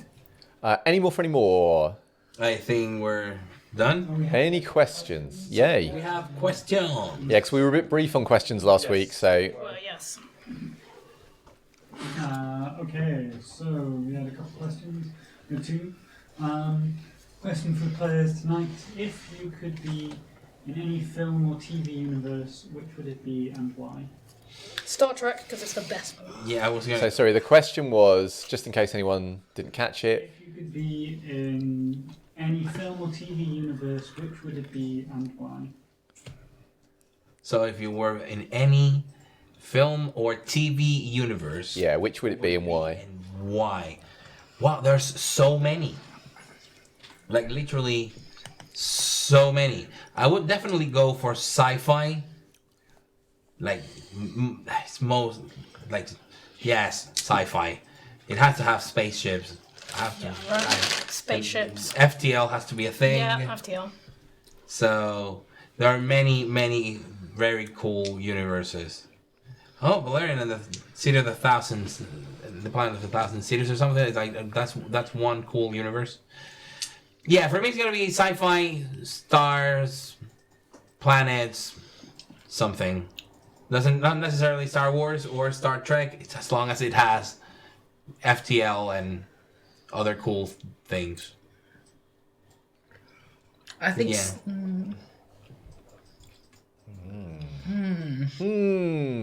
Alright, saying as positive. My mind settled on one. Of course, you mind. With this whole question, my mind's going. But my mind settled on what has still been my favourite TV series that I've seen so far, which is Warehouse 13. Oh, yeah. Which, That's cool. if not seen it, it's a group of people who go around the world putting artifacts that are causing problems to the world and putting them in the world's attic. So what one of the ones could be is like a cane that causes earthquakes. And So you're saying you want fat loot? I mean, Yeah. I mean, it's just some things that are weird and wonderful that as in this huge great warehouse that I'm going, I would get lost and play with some serious stuff. I would probably get killed. I know. Very quickly. I know, and I have the perfect answer. I want to be in the universe of the movie Last Action Hero with Arnold Schwarzenegger. Oh, yeah, And I yeah. want to be holding the golden ticket so I can go to any other TV or series universe whenever I want it. This is me having a genie and wishing infinite wishes. That's what I want. There we go. The smart last answer. That is awesome. Something with zombies, maybe? So when you say, well, you know, when I think, well, hang on, this is me go, because obviously you could say, well, I'm going to go into some kind of great epic battle universe, but then I think if I went to an epic battle universe, it would end badly. So I think probably, off the top of my head, actually something like Star Trek Next Generation, assuming under the proviso that I was in the Federation Named officer. and I'm a named officer, not so much exploring space, but just being in a world where the healthcare is perfect and you press a button to get your meals, that like poverty and all these things is gone. What you It's in the love is a red shirt. yeah. Yeah. So with a few, you know, small print lines, Yeah, exactly. probably that universe. See, that's why Last Action Hero is perfect, because it's the Yeah. normal world where Arnold Schwarzenegger character cannot even say Schwarzenegger. Alternatively, maybe I would like to be in one of the first versions of The Matrix. You know, the one before they made it miserable, that one. That would be quite good. Cool. What was the other question, Dylan? Vampire-like question. If you yourself were to be embraced, which clan would you want it to be by? Would I want it to be Yeah, by? like, this is different because at one point Oh, yeah. we were asked, it's like, what clan would embrace you? Yes. But this one is, if you had a choice, which clan would you choose? I'm assuming this is the whole vampire. The whole of the Thing. cannon No- back no to year restrictions. dot. Well, Bali? Yeah. Really? Yeah. I am torn between Caitiff, because I don't like any of the clan Banes. So if I could choose to do without them, I would pay. I mean, I'm gonna have immortality and eternal life, I can pay extra XP for all the disciplines I would look for. The problem is the Sigma and stuff. Yeah. But I if I were to choose, I would choose something like venture with a loaded sire that loved me. Something like Just that. want a sugar daddy? Yeah. You would be that version sugar bitch. Yeah. Yeah. No, I think I would go Caitiff because the curse of vampirism is already harsh enough to add a clan bane on top of that. And none of them are, especially in 5th Gonna edition. min-max your embrace. I mean, none of them are things that are desirable, like being able to fall prey to the beast easier if you're a Brujah, or and then lose it in front of like loved ones, or having the deformities, or like the whole mental health disaster that is the Malkavian mind. Failing that, if I'm not allowed to min-max, You're allowed to Tremere. min-max. It was not. Tremere because they're clan bane. I don't care. Yeah. And I would have blood sorcery. So Tremere is my answer. And that's it. I've got a problem for the same reason as you. Mm-hmm. Because, how I see myself in actual life doesn't fit any of these clans. Yes, exactly. It's just who you'd like, though. Which one you'd like to be embraced by. Yeah, I know, but then, I mean, like, yeah. For me, it's probably a toss-up between the Venture and the Toreador.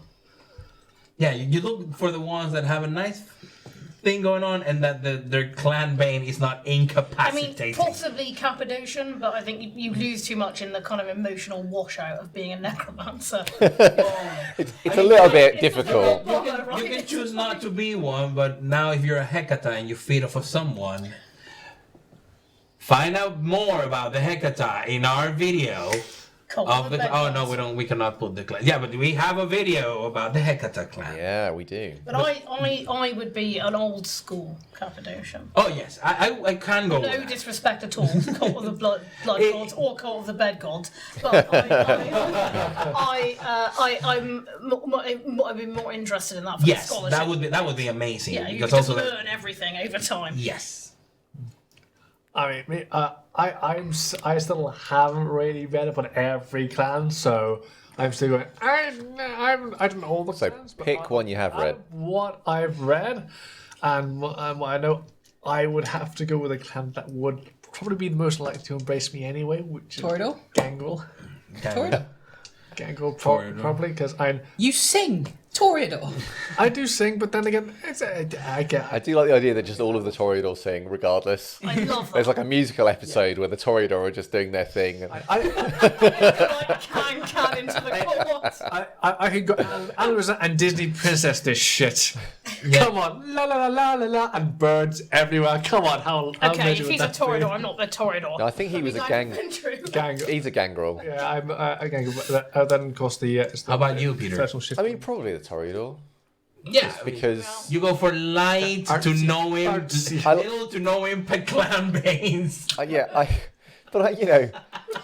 if I've got to be any of the clans, they seem like a clan that will be, into fun stuff. I get to be supernaturally charming. I get to be supernaturally graceful.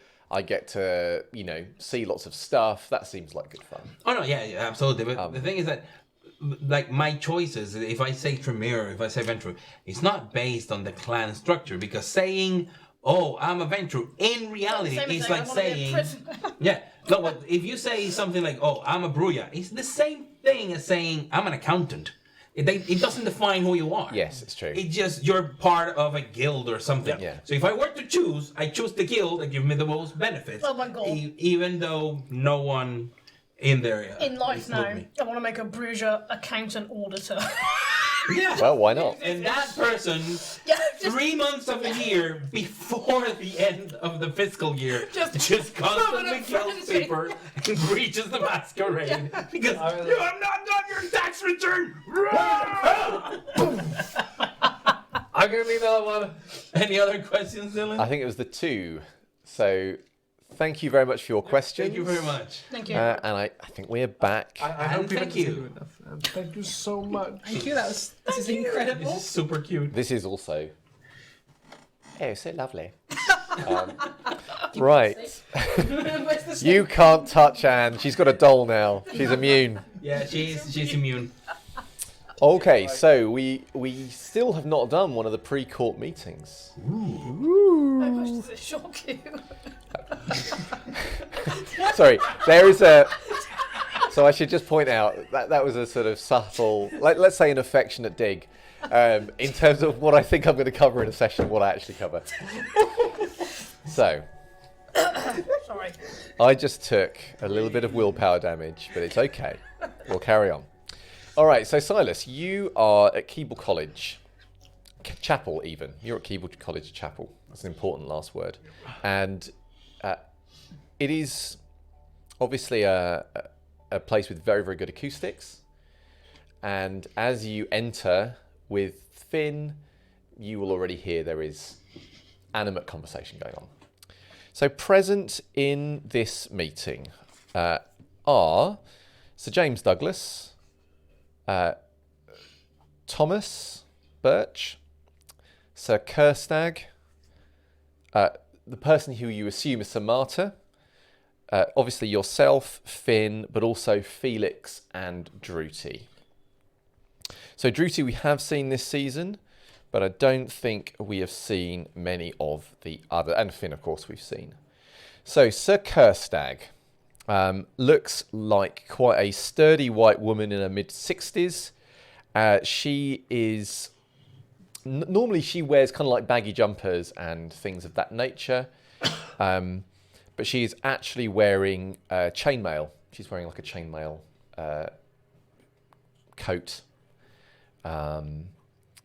And is also carrying quite a hefty looking mace. With her is Thomas Birch, who is mixed race. He looks to be in his late 70s at least. He's got a shape, I should say, Kerstag has grey hair that's worn up in like a bun. Thomas has a shaved head and a grey moustache and has quite gnarly looking hands.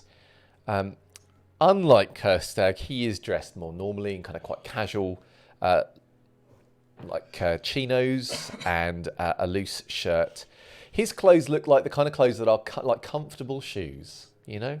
He's dressed for comfort, not war. He is not one of the loud animate voices that you hear. You will also see Felix, who is quite a pale, androgynous looking man, who is... I mean, he looks like he's probably somewhere in his late 40s, but he looks really good for it.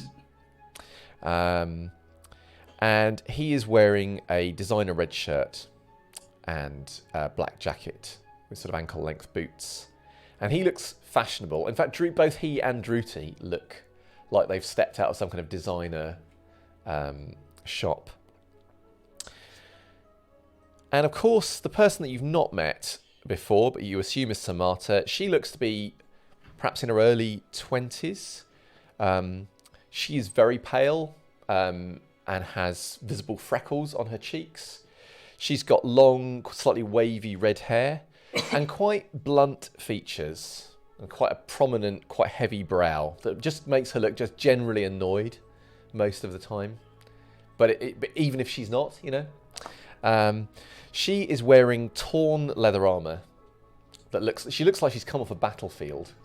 You will notice that it has not been cleaned, and there is a prominent hole in the back and also in the front where something was obviously put through her at some point. Can I tell which way it was put? You can make a... You can make... if it's something Silas is just trying to observe over time, you can take it off resolve. If you're just trying to like have a quick glance, it'll come off wits. And the skill-wise, you can come off melee, I suppose, or medicine. Difficulties are different. I will go for wits and melee. Great. So you have a quick glance as you go in. This one's going on 4. That is 3. Okay, you think it went through the back. You will... So yeah, you think she was staked in the back, basically. But hard enough that the stake came out the front. You will notice she is not carrying a weapon, which is unusual for a knight on a court. They normally all carry weapons of some kind. She is one of the animate voices that you'll hear. You will also see, of course, Sir James himself, who is a large, imposing, kind of steely-haired and bearded man with a huge claymore, who is also wearing... He's wearing chain, but he's also wearing a large, like, thick leather coat over the top. And the other thing you will see is that both Kerstag and Marta have looked like they've been crying recently.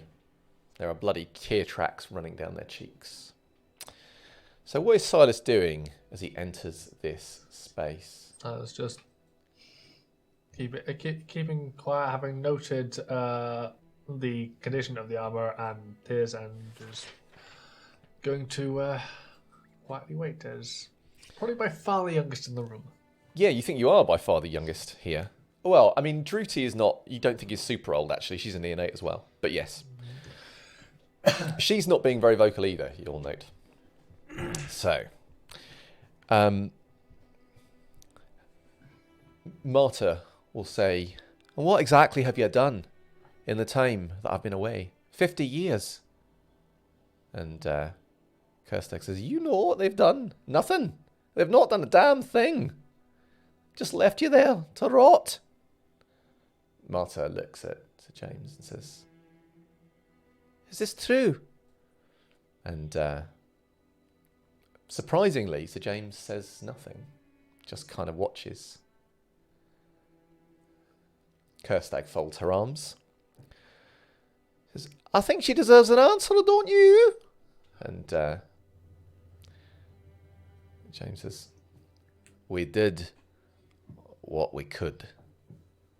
Kerstag makes a snorting noise.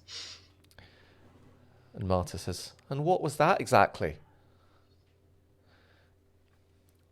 Finn looks like he wants to say something, but he hasn't quite got there yet. He hasn't quite got the courage. You know, like he's building himself up. You can see he's itching to speak. James says, "The Prince's decree is final for everyone, especially a knight." And Marta says, "Even the Prince serves the oath, Father." Even the Prince. Or has that changed while I've been asleep? Kerstag says, "Well, funny you should say that." James says, "We may be in family company, but watch your mouth around the Prince. He deserves your respect." I respect action. I respect the deeds of a man, not his title. Same as you, she says to Sir James. Well, a kindred of the Prince's age has had many actions that stack up over the years, over the decades, over the centuries. You do not judge him on one. He says, "Well, depends on the size of the action and whether it's to your own blood or not, does it not?" Finn says, "Well, I know we're heated, right? But, I mean, you got to understand, Sir Thomas had abandoned us all. He had abandoned the oath. What was the Prince to do?" Kerstag says, "Not now, Finn." He says, "But it's true, isn't it? He betrayed Oxfordshire. The Prince had to punish him. Had to." Marta says, "I don't remember Sir Thomas betraying anyone. All I know is that he disappeared and the Prince went after him and then something happened. That's all I know. Does anyone know better?" There's a quiet. I know the prince did something to Sir Thomas. That's all I know. We've never really heard why. The prince never explained himself to us. It's not the prince's place to explain himself to us. We serve the prince. That's the point.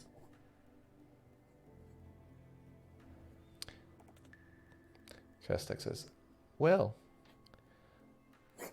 it's my understanding that if a prince doesn't do his duty, he doesn't deserve to be prince. James raises a finger. I warned you. She says, I'm just speaking my mind. I thought you liked it that we spoke our minds. Martha says, has that changed as well? I love her. See Sir James fold his up. Well, kind of. He rests one hand and he kind of puts the other kind of across his chest, slightly annoyed, but doesn't say anything too much. So, you realise after a moment that Thomas is looking in your direction, and also at Druti, and he says, perhaps in a situation like this, when there's lots of baggage and emotion and things like that, it might be a good idea to get a fresh perspective.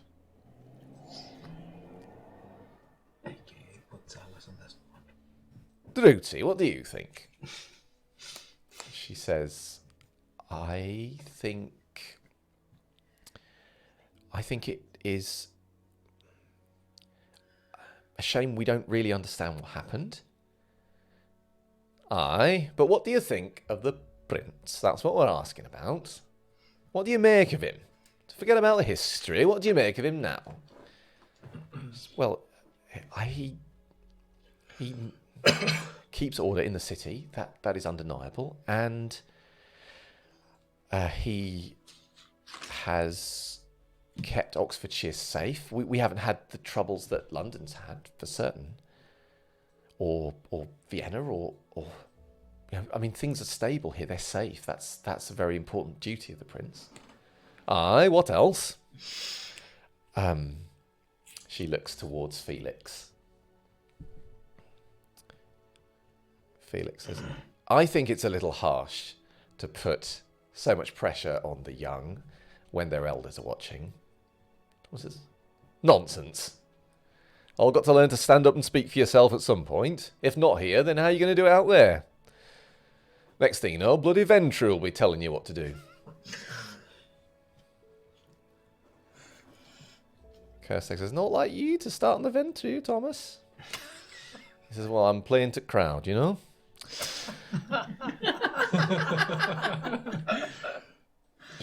They do all sort of smile a bit at that. And it eases a little bit of the tension in the room. Felix says, I would say that I miss Sir Thomas. I don't think court has been the same since, or Oxfordshire. It's like a light has gone out for everyone.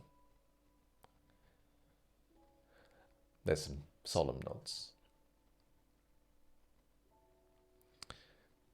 Sir James says,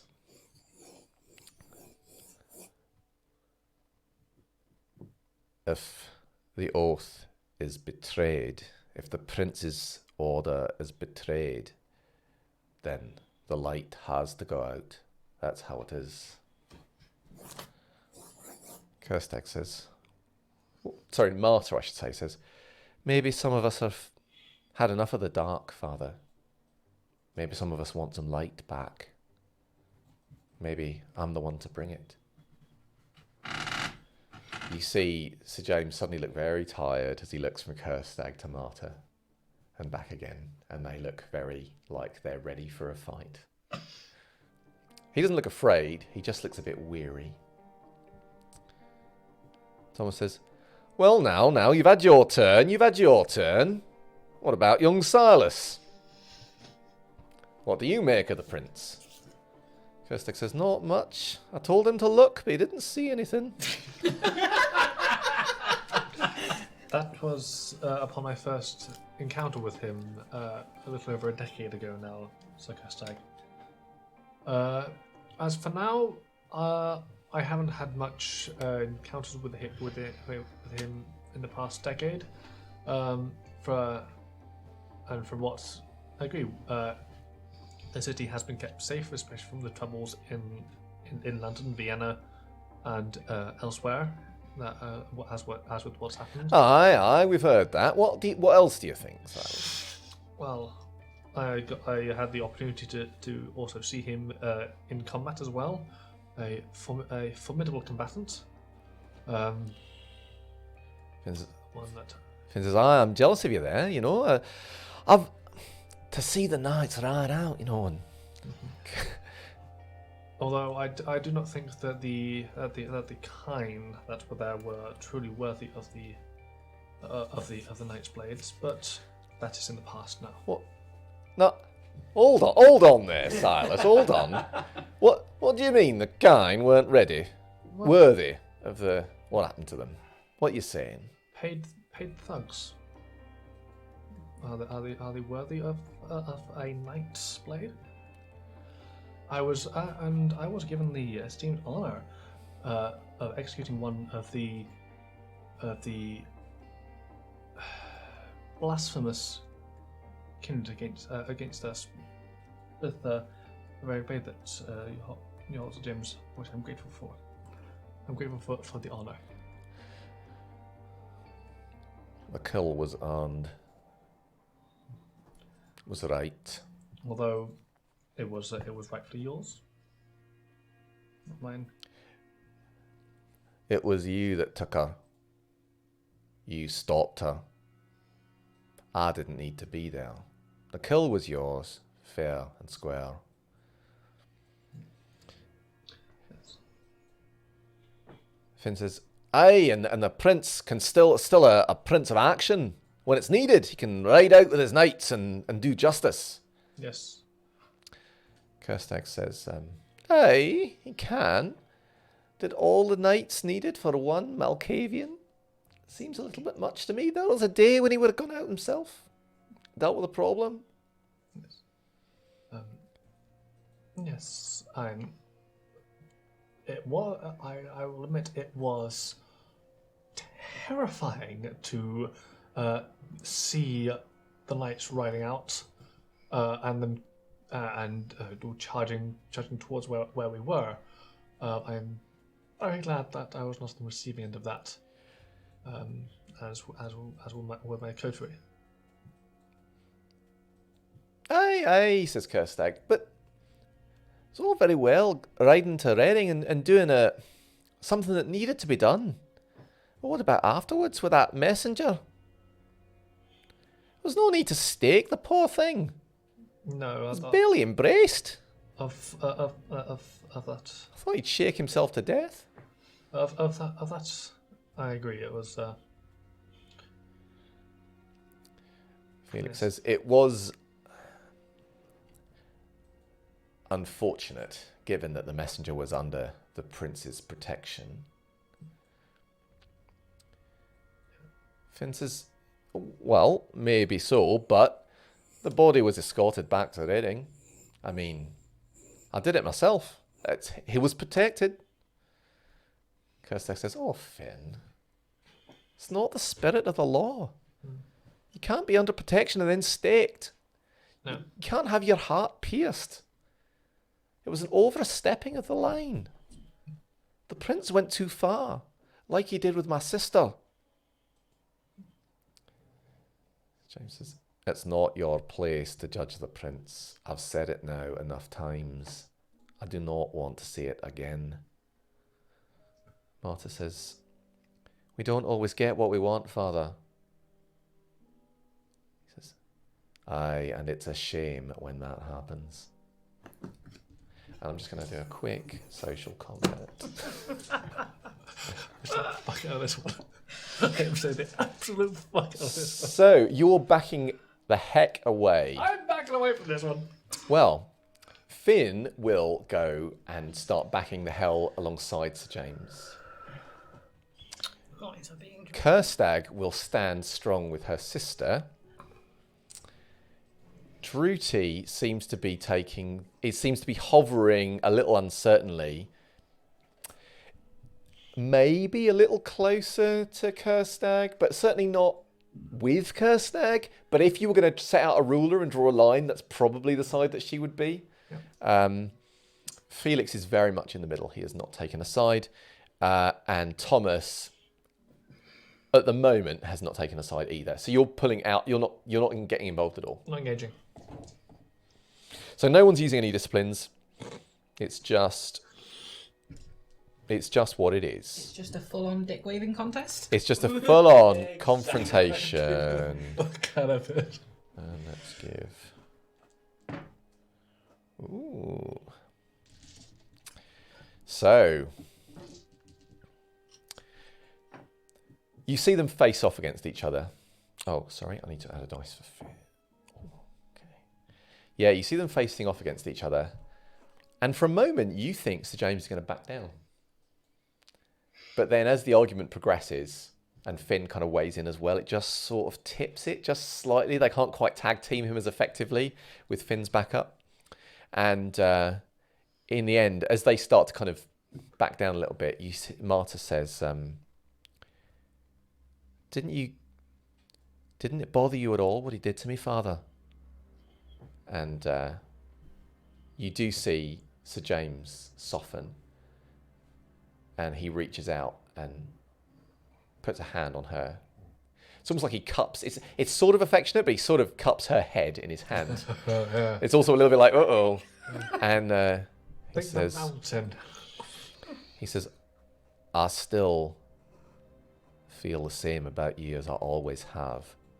I've never taken it out. And you see her glance towards his cheek where there's that sliver of metal that's punctured his cheek. And she nods. Says, I'm asking you not to make a scene in court.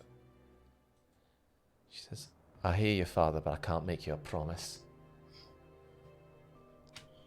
He says, well, I never sought to tame you, Marta.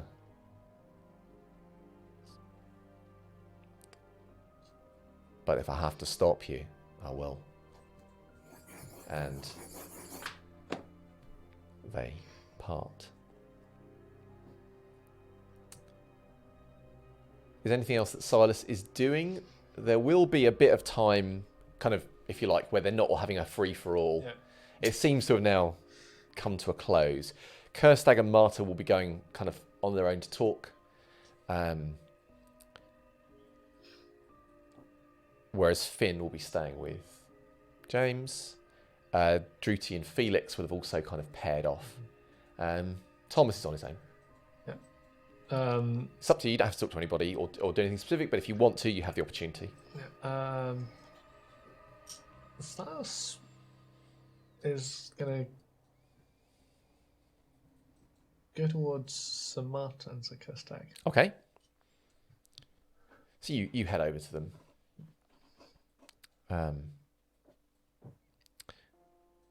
And Kerstag will say, "Oh, it's my grandchild."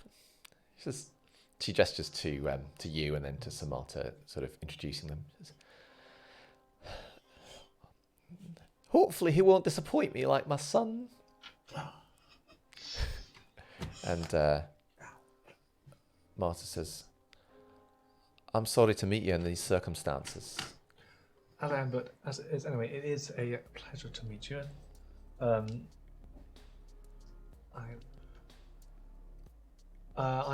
haven't been fully appraised of what entirely happened, so I cannot really bring an opinion to the table without as many details.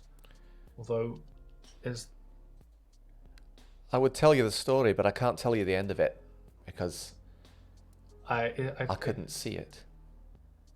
And am I right in assuming this was what you were wearing? That she nods. I see no reason to spare the shame of what was done to me from the others. especially in the back. I can see where it happened. In a place of honour, it was done to me. A place where we were discussing, it is the right of a knight to speak, be heard, even by the prince.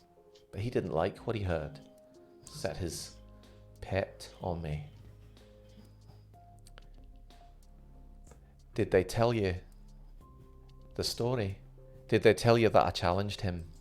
And that was his answer? No. Kirsten says, aye, it's not a popular story in court, but it's the truth. Then Kirsten looks at you more properly in the eye. Says, Silas, there might be a time coming soon where you're going to have to make some choices. Difficult choices. Yes. But I know you have a good heart. I know Finn wouldn't have picked you if you didn't have a good heart. You listen to it, you watch, and you make the right decision. Yes. I will. And put some sense into your sire while you're at it.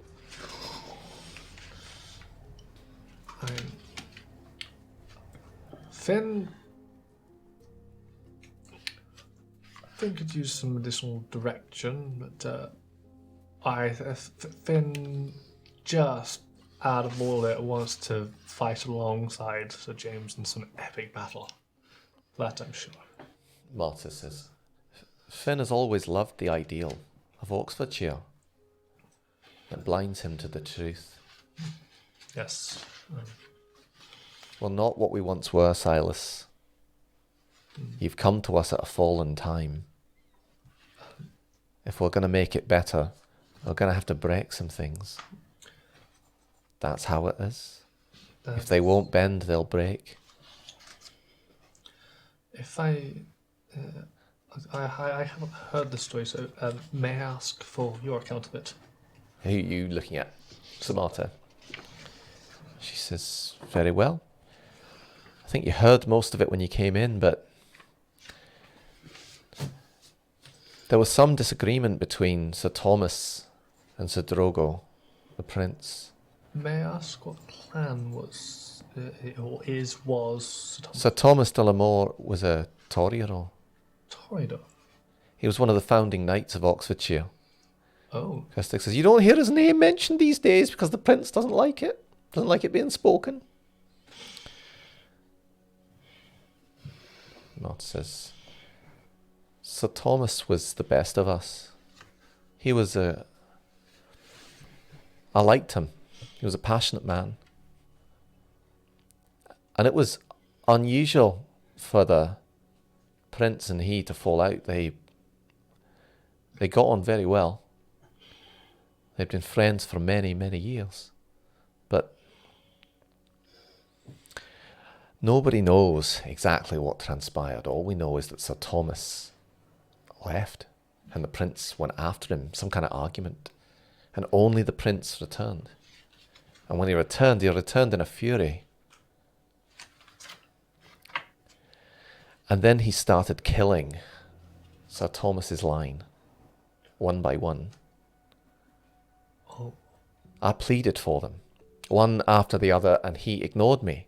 And in the end, I challenged him, and I pleaded again, and that was when Sir Francis staked me. 50 years, I'm told. 50 years I've lost. And nothing has changed. Everything's just as I left it. Apart from, she gestures to you.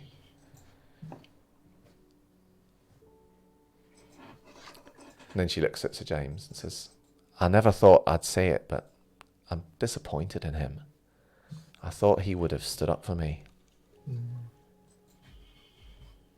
We're going to need to stand up, Silas. Soon. Kestic says, but not too soon. No. Have to choose your time. But the prince...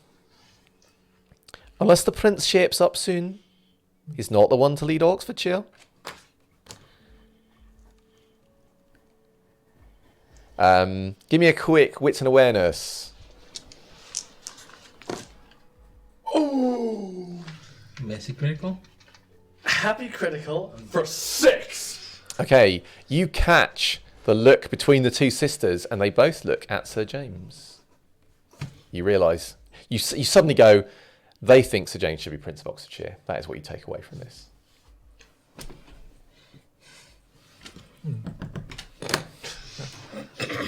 Wow. Yes. Yes. Certainly, the time is not now.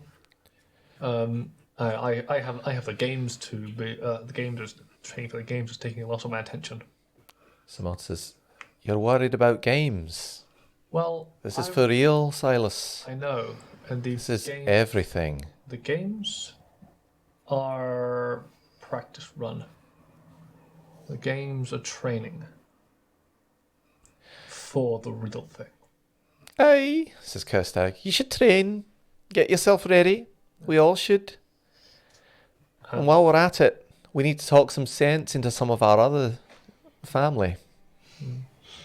Make sure they're on the right side when things happen. Yes. Silas, you're on the right side, aren't you? Of course I am. Of course you are. One of my coaches being a Toreador, that explains why she's had a really hard time of it. Aye, it's not her fault. No, it's not, and she's proven invaluable. Martha will say, "It's good to meet you, Silas." Pleasure. She puts a hand on your shoulder. Says, "We'll be counting on you when the time comes." I will be ready. Is there anyone else you want to speak to in this meeting, or are you done? I will then want to see what Finn is doing. Well, Finn is talking to James. And I will approach. So you are going to go up to them. Okay. So you go up to them, and as you approach, they'll stop whatever it is they're talking about and acknowledge you. And James says, "Do you know what makes our blood different from the other Brujah?"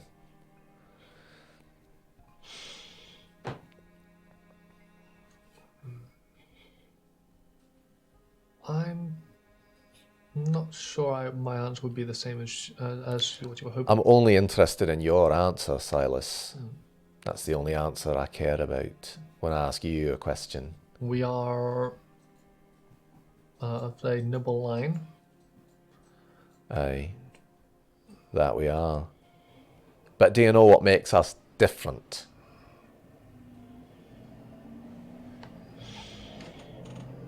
Let me tell you, you've been in Oxfordshire all your life, so you've probably not met other Brujah. They are strong and proud and passionate, and they are wild. They let their blood rage unchecked too often. What makes us different is that we have a pride in where we come from, and we have an oath that gives us strength to channel that passion and that power. Which makes it easier for when the time is right for us to stand together. Side by side. Aye, side by side, as we always have with Oxfordshire. That's why we do not fly into a rage when some jumped up gangrel starts strutting about the court like he owns it. That's why we do not rip off that gangrel's head and place it upon a spike as a warning to the others, because we have control of our anger and our rage, and so we do what must be done so that the city thrives and is strong and united. Yes. Unity is what has kept Oxfordshire safe, not dissent. And then he gets up and says, "Well, I look forward to seeing your restraint and yours, Finlay, in court." And then he goes off. when he's gone a little bit, Finn says, I think he's quite pleased with me, Silas. I think that was a good chat. Right, you ready for court? It's going to be a tough one. That I assume it will be. I've noticed that, of course, every knight carries a weapon with them. Is there any specific reason why Samasa is not? It was taken from her by, the prince when she was put into torpor as punishment. It'll be given back in court. It'll be a presentation or something. So every knight has a specific weapon, do they? That they bring. No, it's not like that. So it's like a right. The knights have the right to bear weapons in the court, where most people don't. So it's a privilege. That's all. And when she was punished, that was taken from her. But now she's back. Then the prince will, So we should go. Now, listen. One more thing. He leans in, says quietly. Kerstag is a tough nut. She's got a weak spot for a young kindred. She's a bit soft on them. I want you to use that to your advantage. Get Druti, right? And keep her calm. Keep her calm in this court. I don't want to... But I love Messiah, but sometimes she says stupid things. Things that are difficult. We don't want to embarrass the clan at this court. We need to, as a clan and as our bloodline, we need to hold together. That's right. I knew you'd get it, Silas. I knew you would. He puts gives you a little punch on the arm. Says, you got a good one. Right, let's go. Yes. And you head off to court. So, there is one more. So you all go to court, and it hasn't officially begun yet. The prince hasn't yet kind of arrived, but it is of course filling up. The various clans are starting to come in, and you are gathered, the four of you, or beckoned over by Sir Holder. I assume you go. Yes. You have a string of texts, by the way, Velvet, from Adam, Yeah, which begin with as an answer and then go to things like, "Are you there? Are you okay? Has something happened?" And get more and more worried. I try and clock where he is in the room when I come in. Yes. But obviously, I'm going now to see Sir Holder. So Okay. I'll address that in a minute. All right. So you go to meet with Sir Holder, and she will say, "Some of you may or may not have heard that we have a special visitor coming to the court this evening from the domain of Tokyo. One who I understand you have some history with, Yes. Theodore. I have decided, as a mark of respect to him, that it would be appropriate if the Southern Veem were to meet him on the edge of Oxfordshire and escort him to the court. Absolutely. And I would ask that you go immediately, such that there will be time for the prince to open the court and receive him properly at his arrival." Understood. Yes. It goes without saying, of course, that we wish him to be treated with the utmost respect. He is an old and venerable kindred with a great history in the Camarilla. It also goes without saying that it is unlikely there will be any difficulties, but it is a border that is close to Reading, and we know there are some tensions. Are there any questions? None.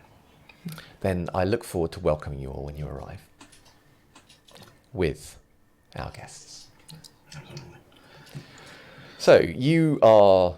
Make the arrangement. I just turned to Silas and like, you brought your car? Yep. So I think I brought mine. No, I didn't bring mine. So let's go all. I brought mine. Okay, let's jump into cars. Oh wait, let's Yep. just go in. Well, yeah, okay. Yeah, he's going with you. I'll meet you in a second in the parking lot, and I approach Sir Holder. Okay. Apologies for not showing up last night. Not only the news of an impromptu court caught us off guard, there was an intruder in our domain, so we had to deal with that. I'm sorry to hear it. Yeah, I mean, I don't know if Pieter told you that Silas and myself went to see if you were available, but you were otherwise busy with Sir Hurricane. So Yes, that was the night. That was the night before, was it not? yeah. But the night that I requested you to come, you say there was an intruder. Has the matter been dealt with? Yes. So that's why we were a little all over the place and couldn't see you yesterday. But that's all being handled. And could not send word that you were indisposed at any point of the evening? I have no excuse. Please forgive me. I forgive you. But let this be not the beginning of a habit. It will not happen again. She says, I seem to remember I also asked Velvet. She looks around. But Velvet's gone. He's gone. Everyone is gone. And then she says, you should make haste. We would not want to keep our guest waiting. Zelda. So you slip away. You do, of course, both of you to a degree, feel the sting of the fact that you didn't obey the order that she gave to come and meet her the following night. Yep. You've obviously tried to apologise, which is a nice thing. It does mean, however, that you will incur a stain for not being true to your lord. Unless, of course, you have a conviction that you can play against it.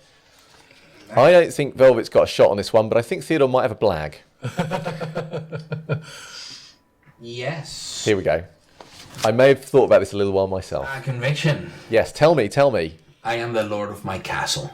Yes, this was a threat to your domain, and I am the lord of my castle as a conviction, is something where you feel is more important than... So yes, I will allow it to stand. So you will deflect the stain with your conviction. I'm sorry, Velvet. I mean, had you not gone to see her because you were in the love nest, you might have been okay, but... Unfortunately, I was failing to climb up a tree or something. Yeah. Yeah, or just thinking it looked too difficult. Yeah, because you were sort of Think about trying to think of the best way to sort of... presencing a dog. Something a better way to creep someone out. Yeah. It's just, You've got no conviction to help you there, So unfortunately. what do I need to do? It just means you get a stain, and at the end we'll roll to see if it affects your humanity. Fine. All right, so...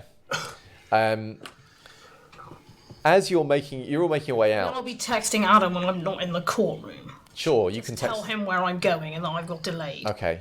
He just texts back... I'll say I'll be back at the court He tonight. just, he'll text back, good, I was hoping to see you, I've missed you. I missed you too.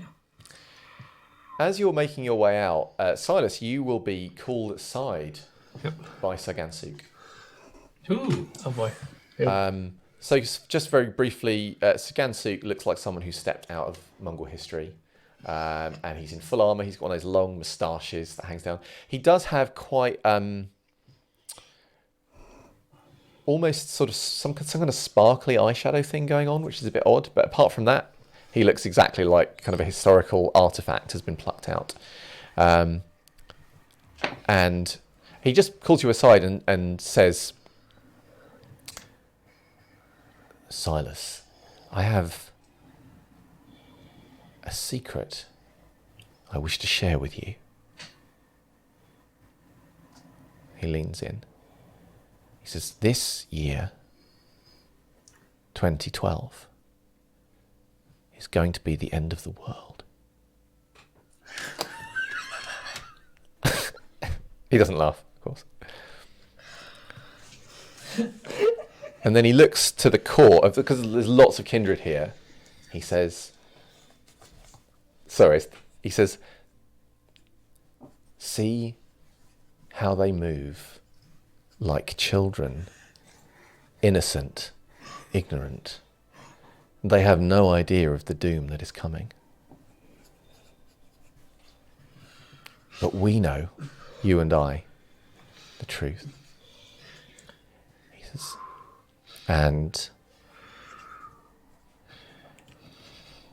the first sign of that will be, should anything happen to my child, for should she die, that will take our clan out of balance, And that will be the first step.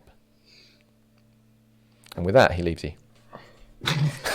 Just like with no other friend, he just walks away.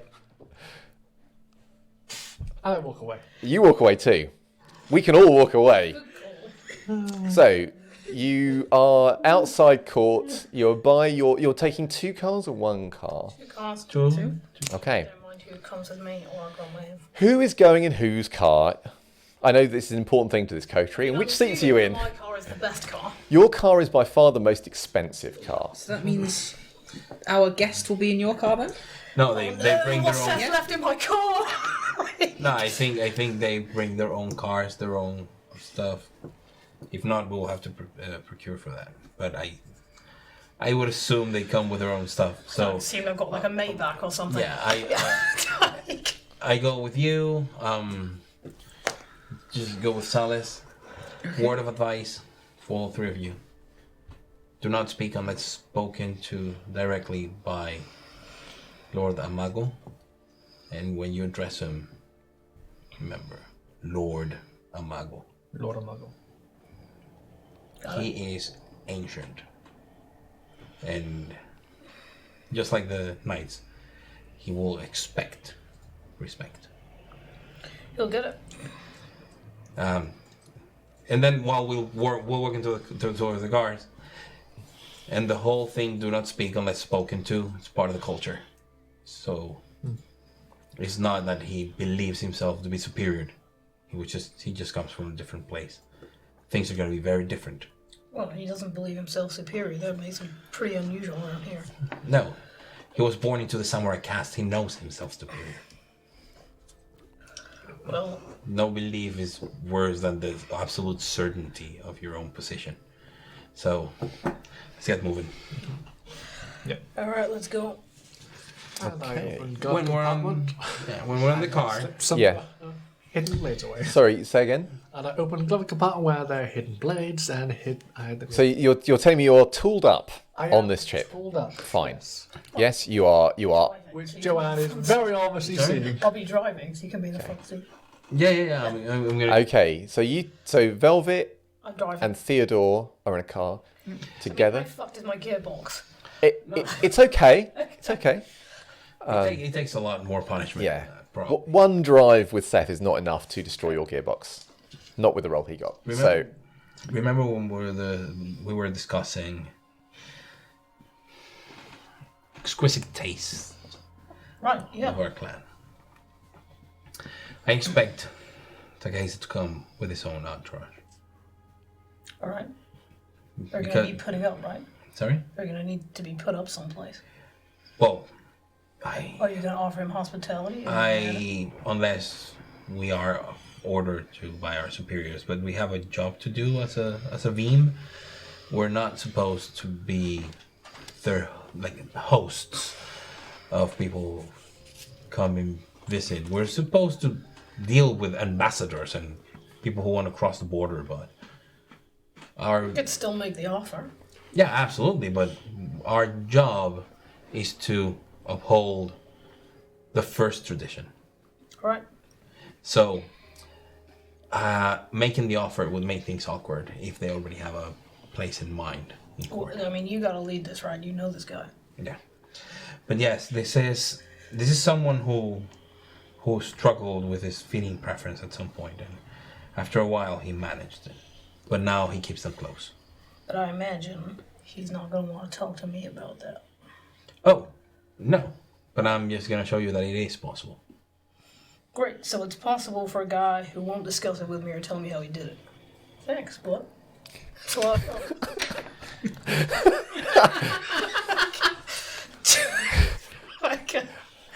Trying to decide if this counts as insulted by an inferior or not. Have you ever heard of the concept of hope? I mean, sure, but it's... Good. Just stay with that. Alright, Grab that, look at the man and say, I can make it. got it. That's it. What? I got a question for you. Yes. I remember from what you told me, sometimes when you talked about Japan, that there is a lot of etiquette around actually physically meeting, right? Yes. So I should bow when I meet him? Yeah. What is the etiquette for how deep? Just deeper than them. He Right. will most likely not bow. He Right. will maybe nod. But I'd have to just- stay bowed, or I can stand up. Just follow my lead. Right. You can do it off key. Like if I start bowing, you can bow afterwards. We don't have to do it in unison. Right. Also, we are in our domain, in our land. So they are understanding of us not following their traditions. We'll just be seen as barbarians. Well, you will at least. All right. Well, you know. So you're trying to avoid that, and I give pointers, basic stuff. Okay, so you're giving some pointers to Velvet in the car. So he at least has a passing chance of. Okay, successful. I will count this as effectively an assist for the first social role you have to make in far of things like etiquette around this group. Does he have an interest in the philosophy we've talked about? Generally, Yes. so I can Yes, tell actually, him. he's the one who started teaching. So to me. we might be able to talk to him about it sometime while he's here, maybe. He barely talks outside of training, his lectures, or his business. Why do you think he came here? Is it going to be one of those things? Lectures or business? I have no idea. All right, well, I guess no one's going to tell us, right? And if when we approach, they're already there, or the moment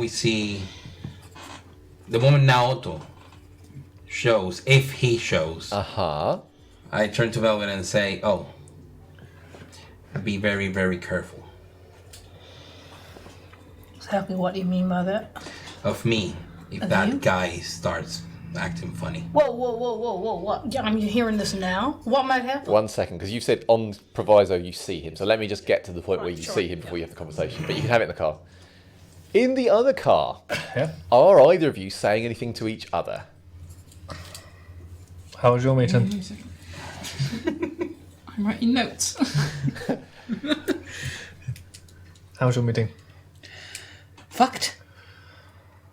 For the next year, I'm going to be under very intense scrutiny by the prince. Which means we all. No, this is specifically me. If I slip up even once, the Toreador bloodline is doomed. And I'm not putting that lightly. So I'll be explaining this to the others as well. But I feel it's probably best if I take as few risks as possible Yes. and take a back seat, so to speak. Yes. I saw. Do you have any insight, by the way? No, I did not. Okay.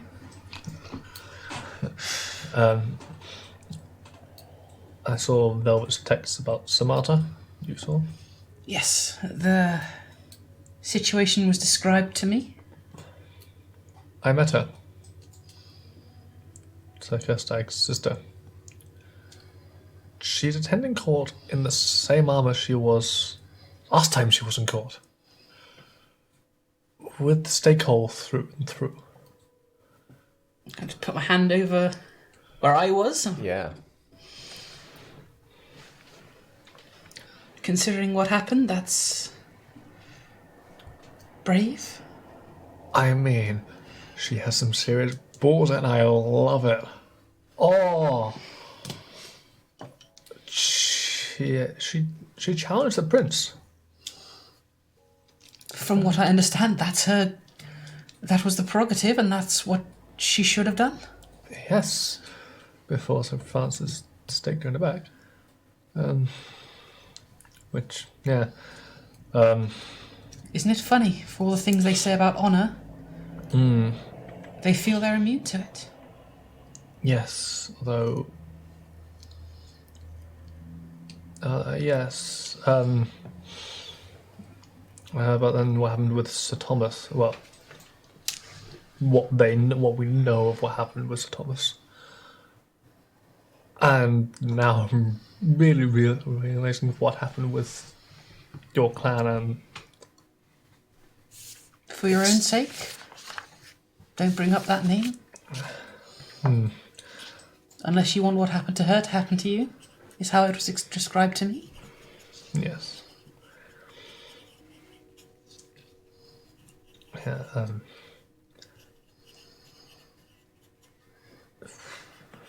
I feel Sir James should have moved, although he didn't. Moved how? He should have moved to support Samantha. Well, that's his mistake. Mm-hmm. Especially if my estimation is right. He's made mistakes before, and Everyone makes mistakes. The longer we live, the more mistakes we will make. and they're going to catch up to him soon, I bet. It's going to get very intense, and things are going to happen. That I'm sure. Well, I'm going to be keeping my head down. Only be seen in a positive light. That's going to be Good. incredibly fucking difficult, considering the situations we find ourselves in, but... Yes. I'm from, Sally's doomed, isn't she? I mean, if Sakanosuke's right, if Sally is doomed, then we're all doomed this year.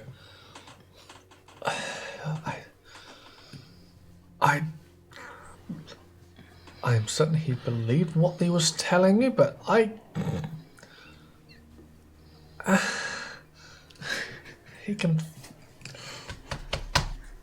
he confuses me.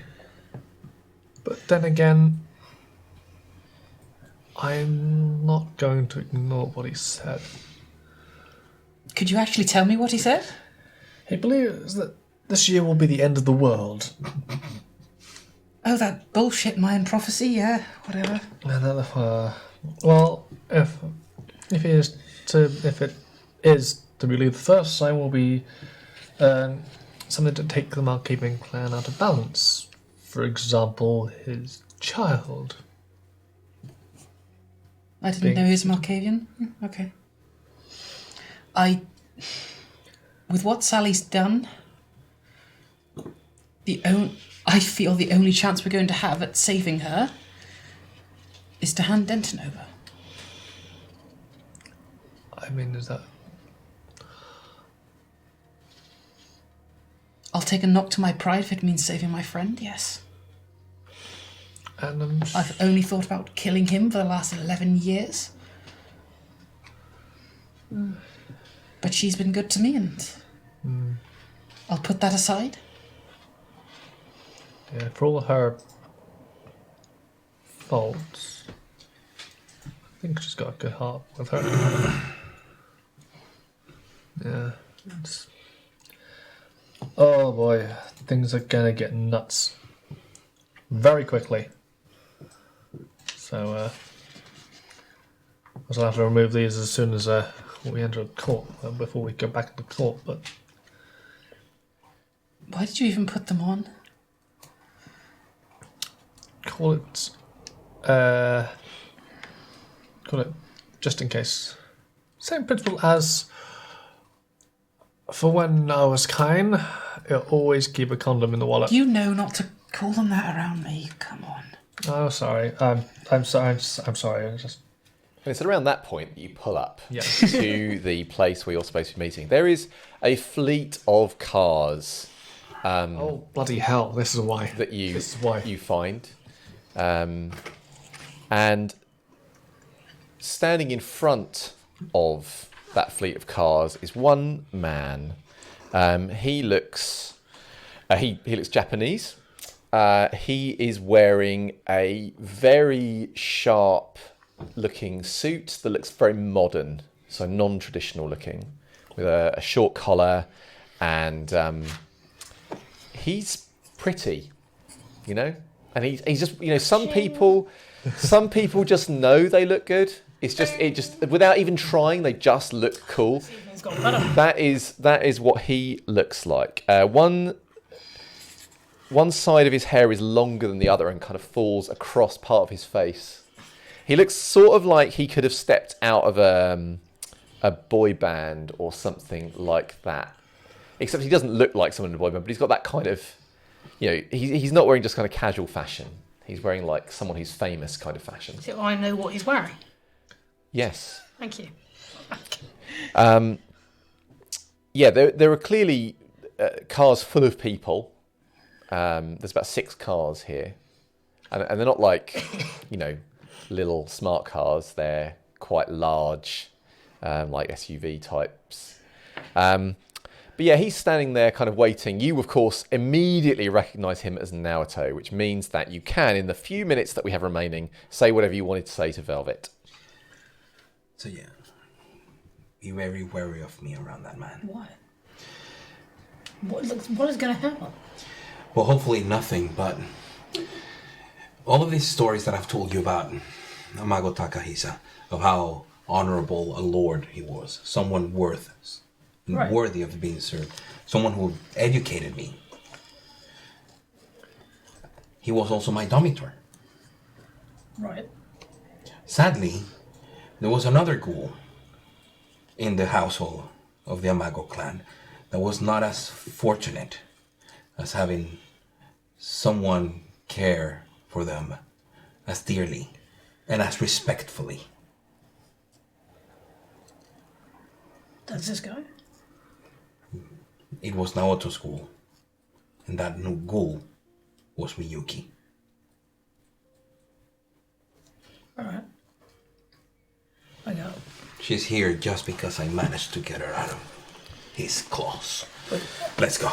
Can you, as you pull up, you see the man obviously is looking at the 2 cars as they come, and he kind of fixes on yours, and he will smile, and he raises a hand and kind of waves at you.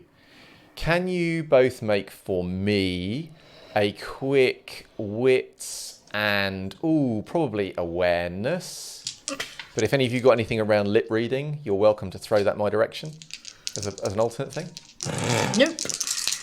Just 2. Difficulty is lower for Theodore I mean, than it is I for can't Velvet. apply insight to this because it's a people thing. Yeah, it's not really an emotional thing. Oh, but you can make an insight separately if you want. Okay, It's a separate roll. Okay, fine. I've just failed this roll. So just to complete that, that's fine. Yeah. What did you get, Theodore? 0 successes and 2 1s.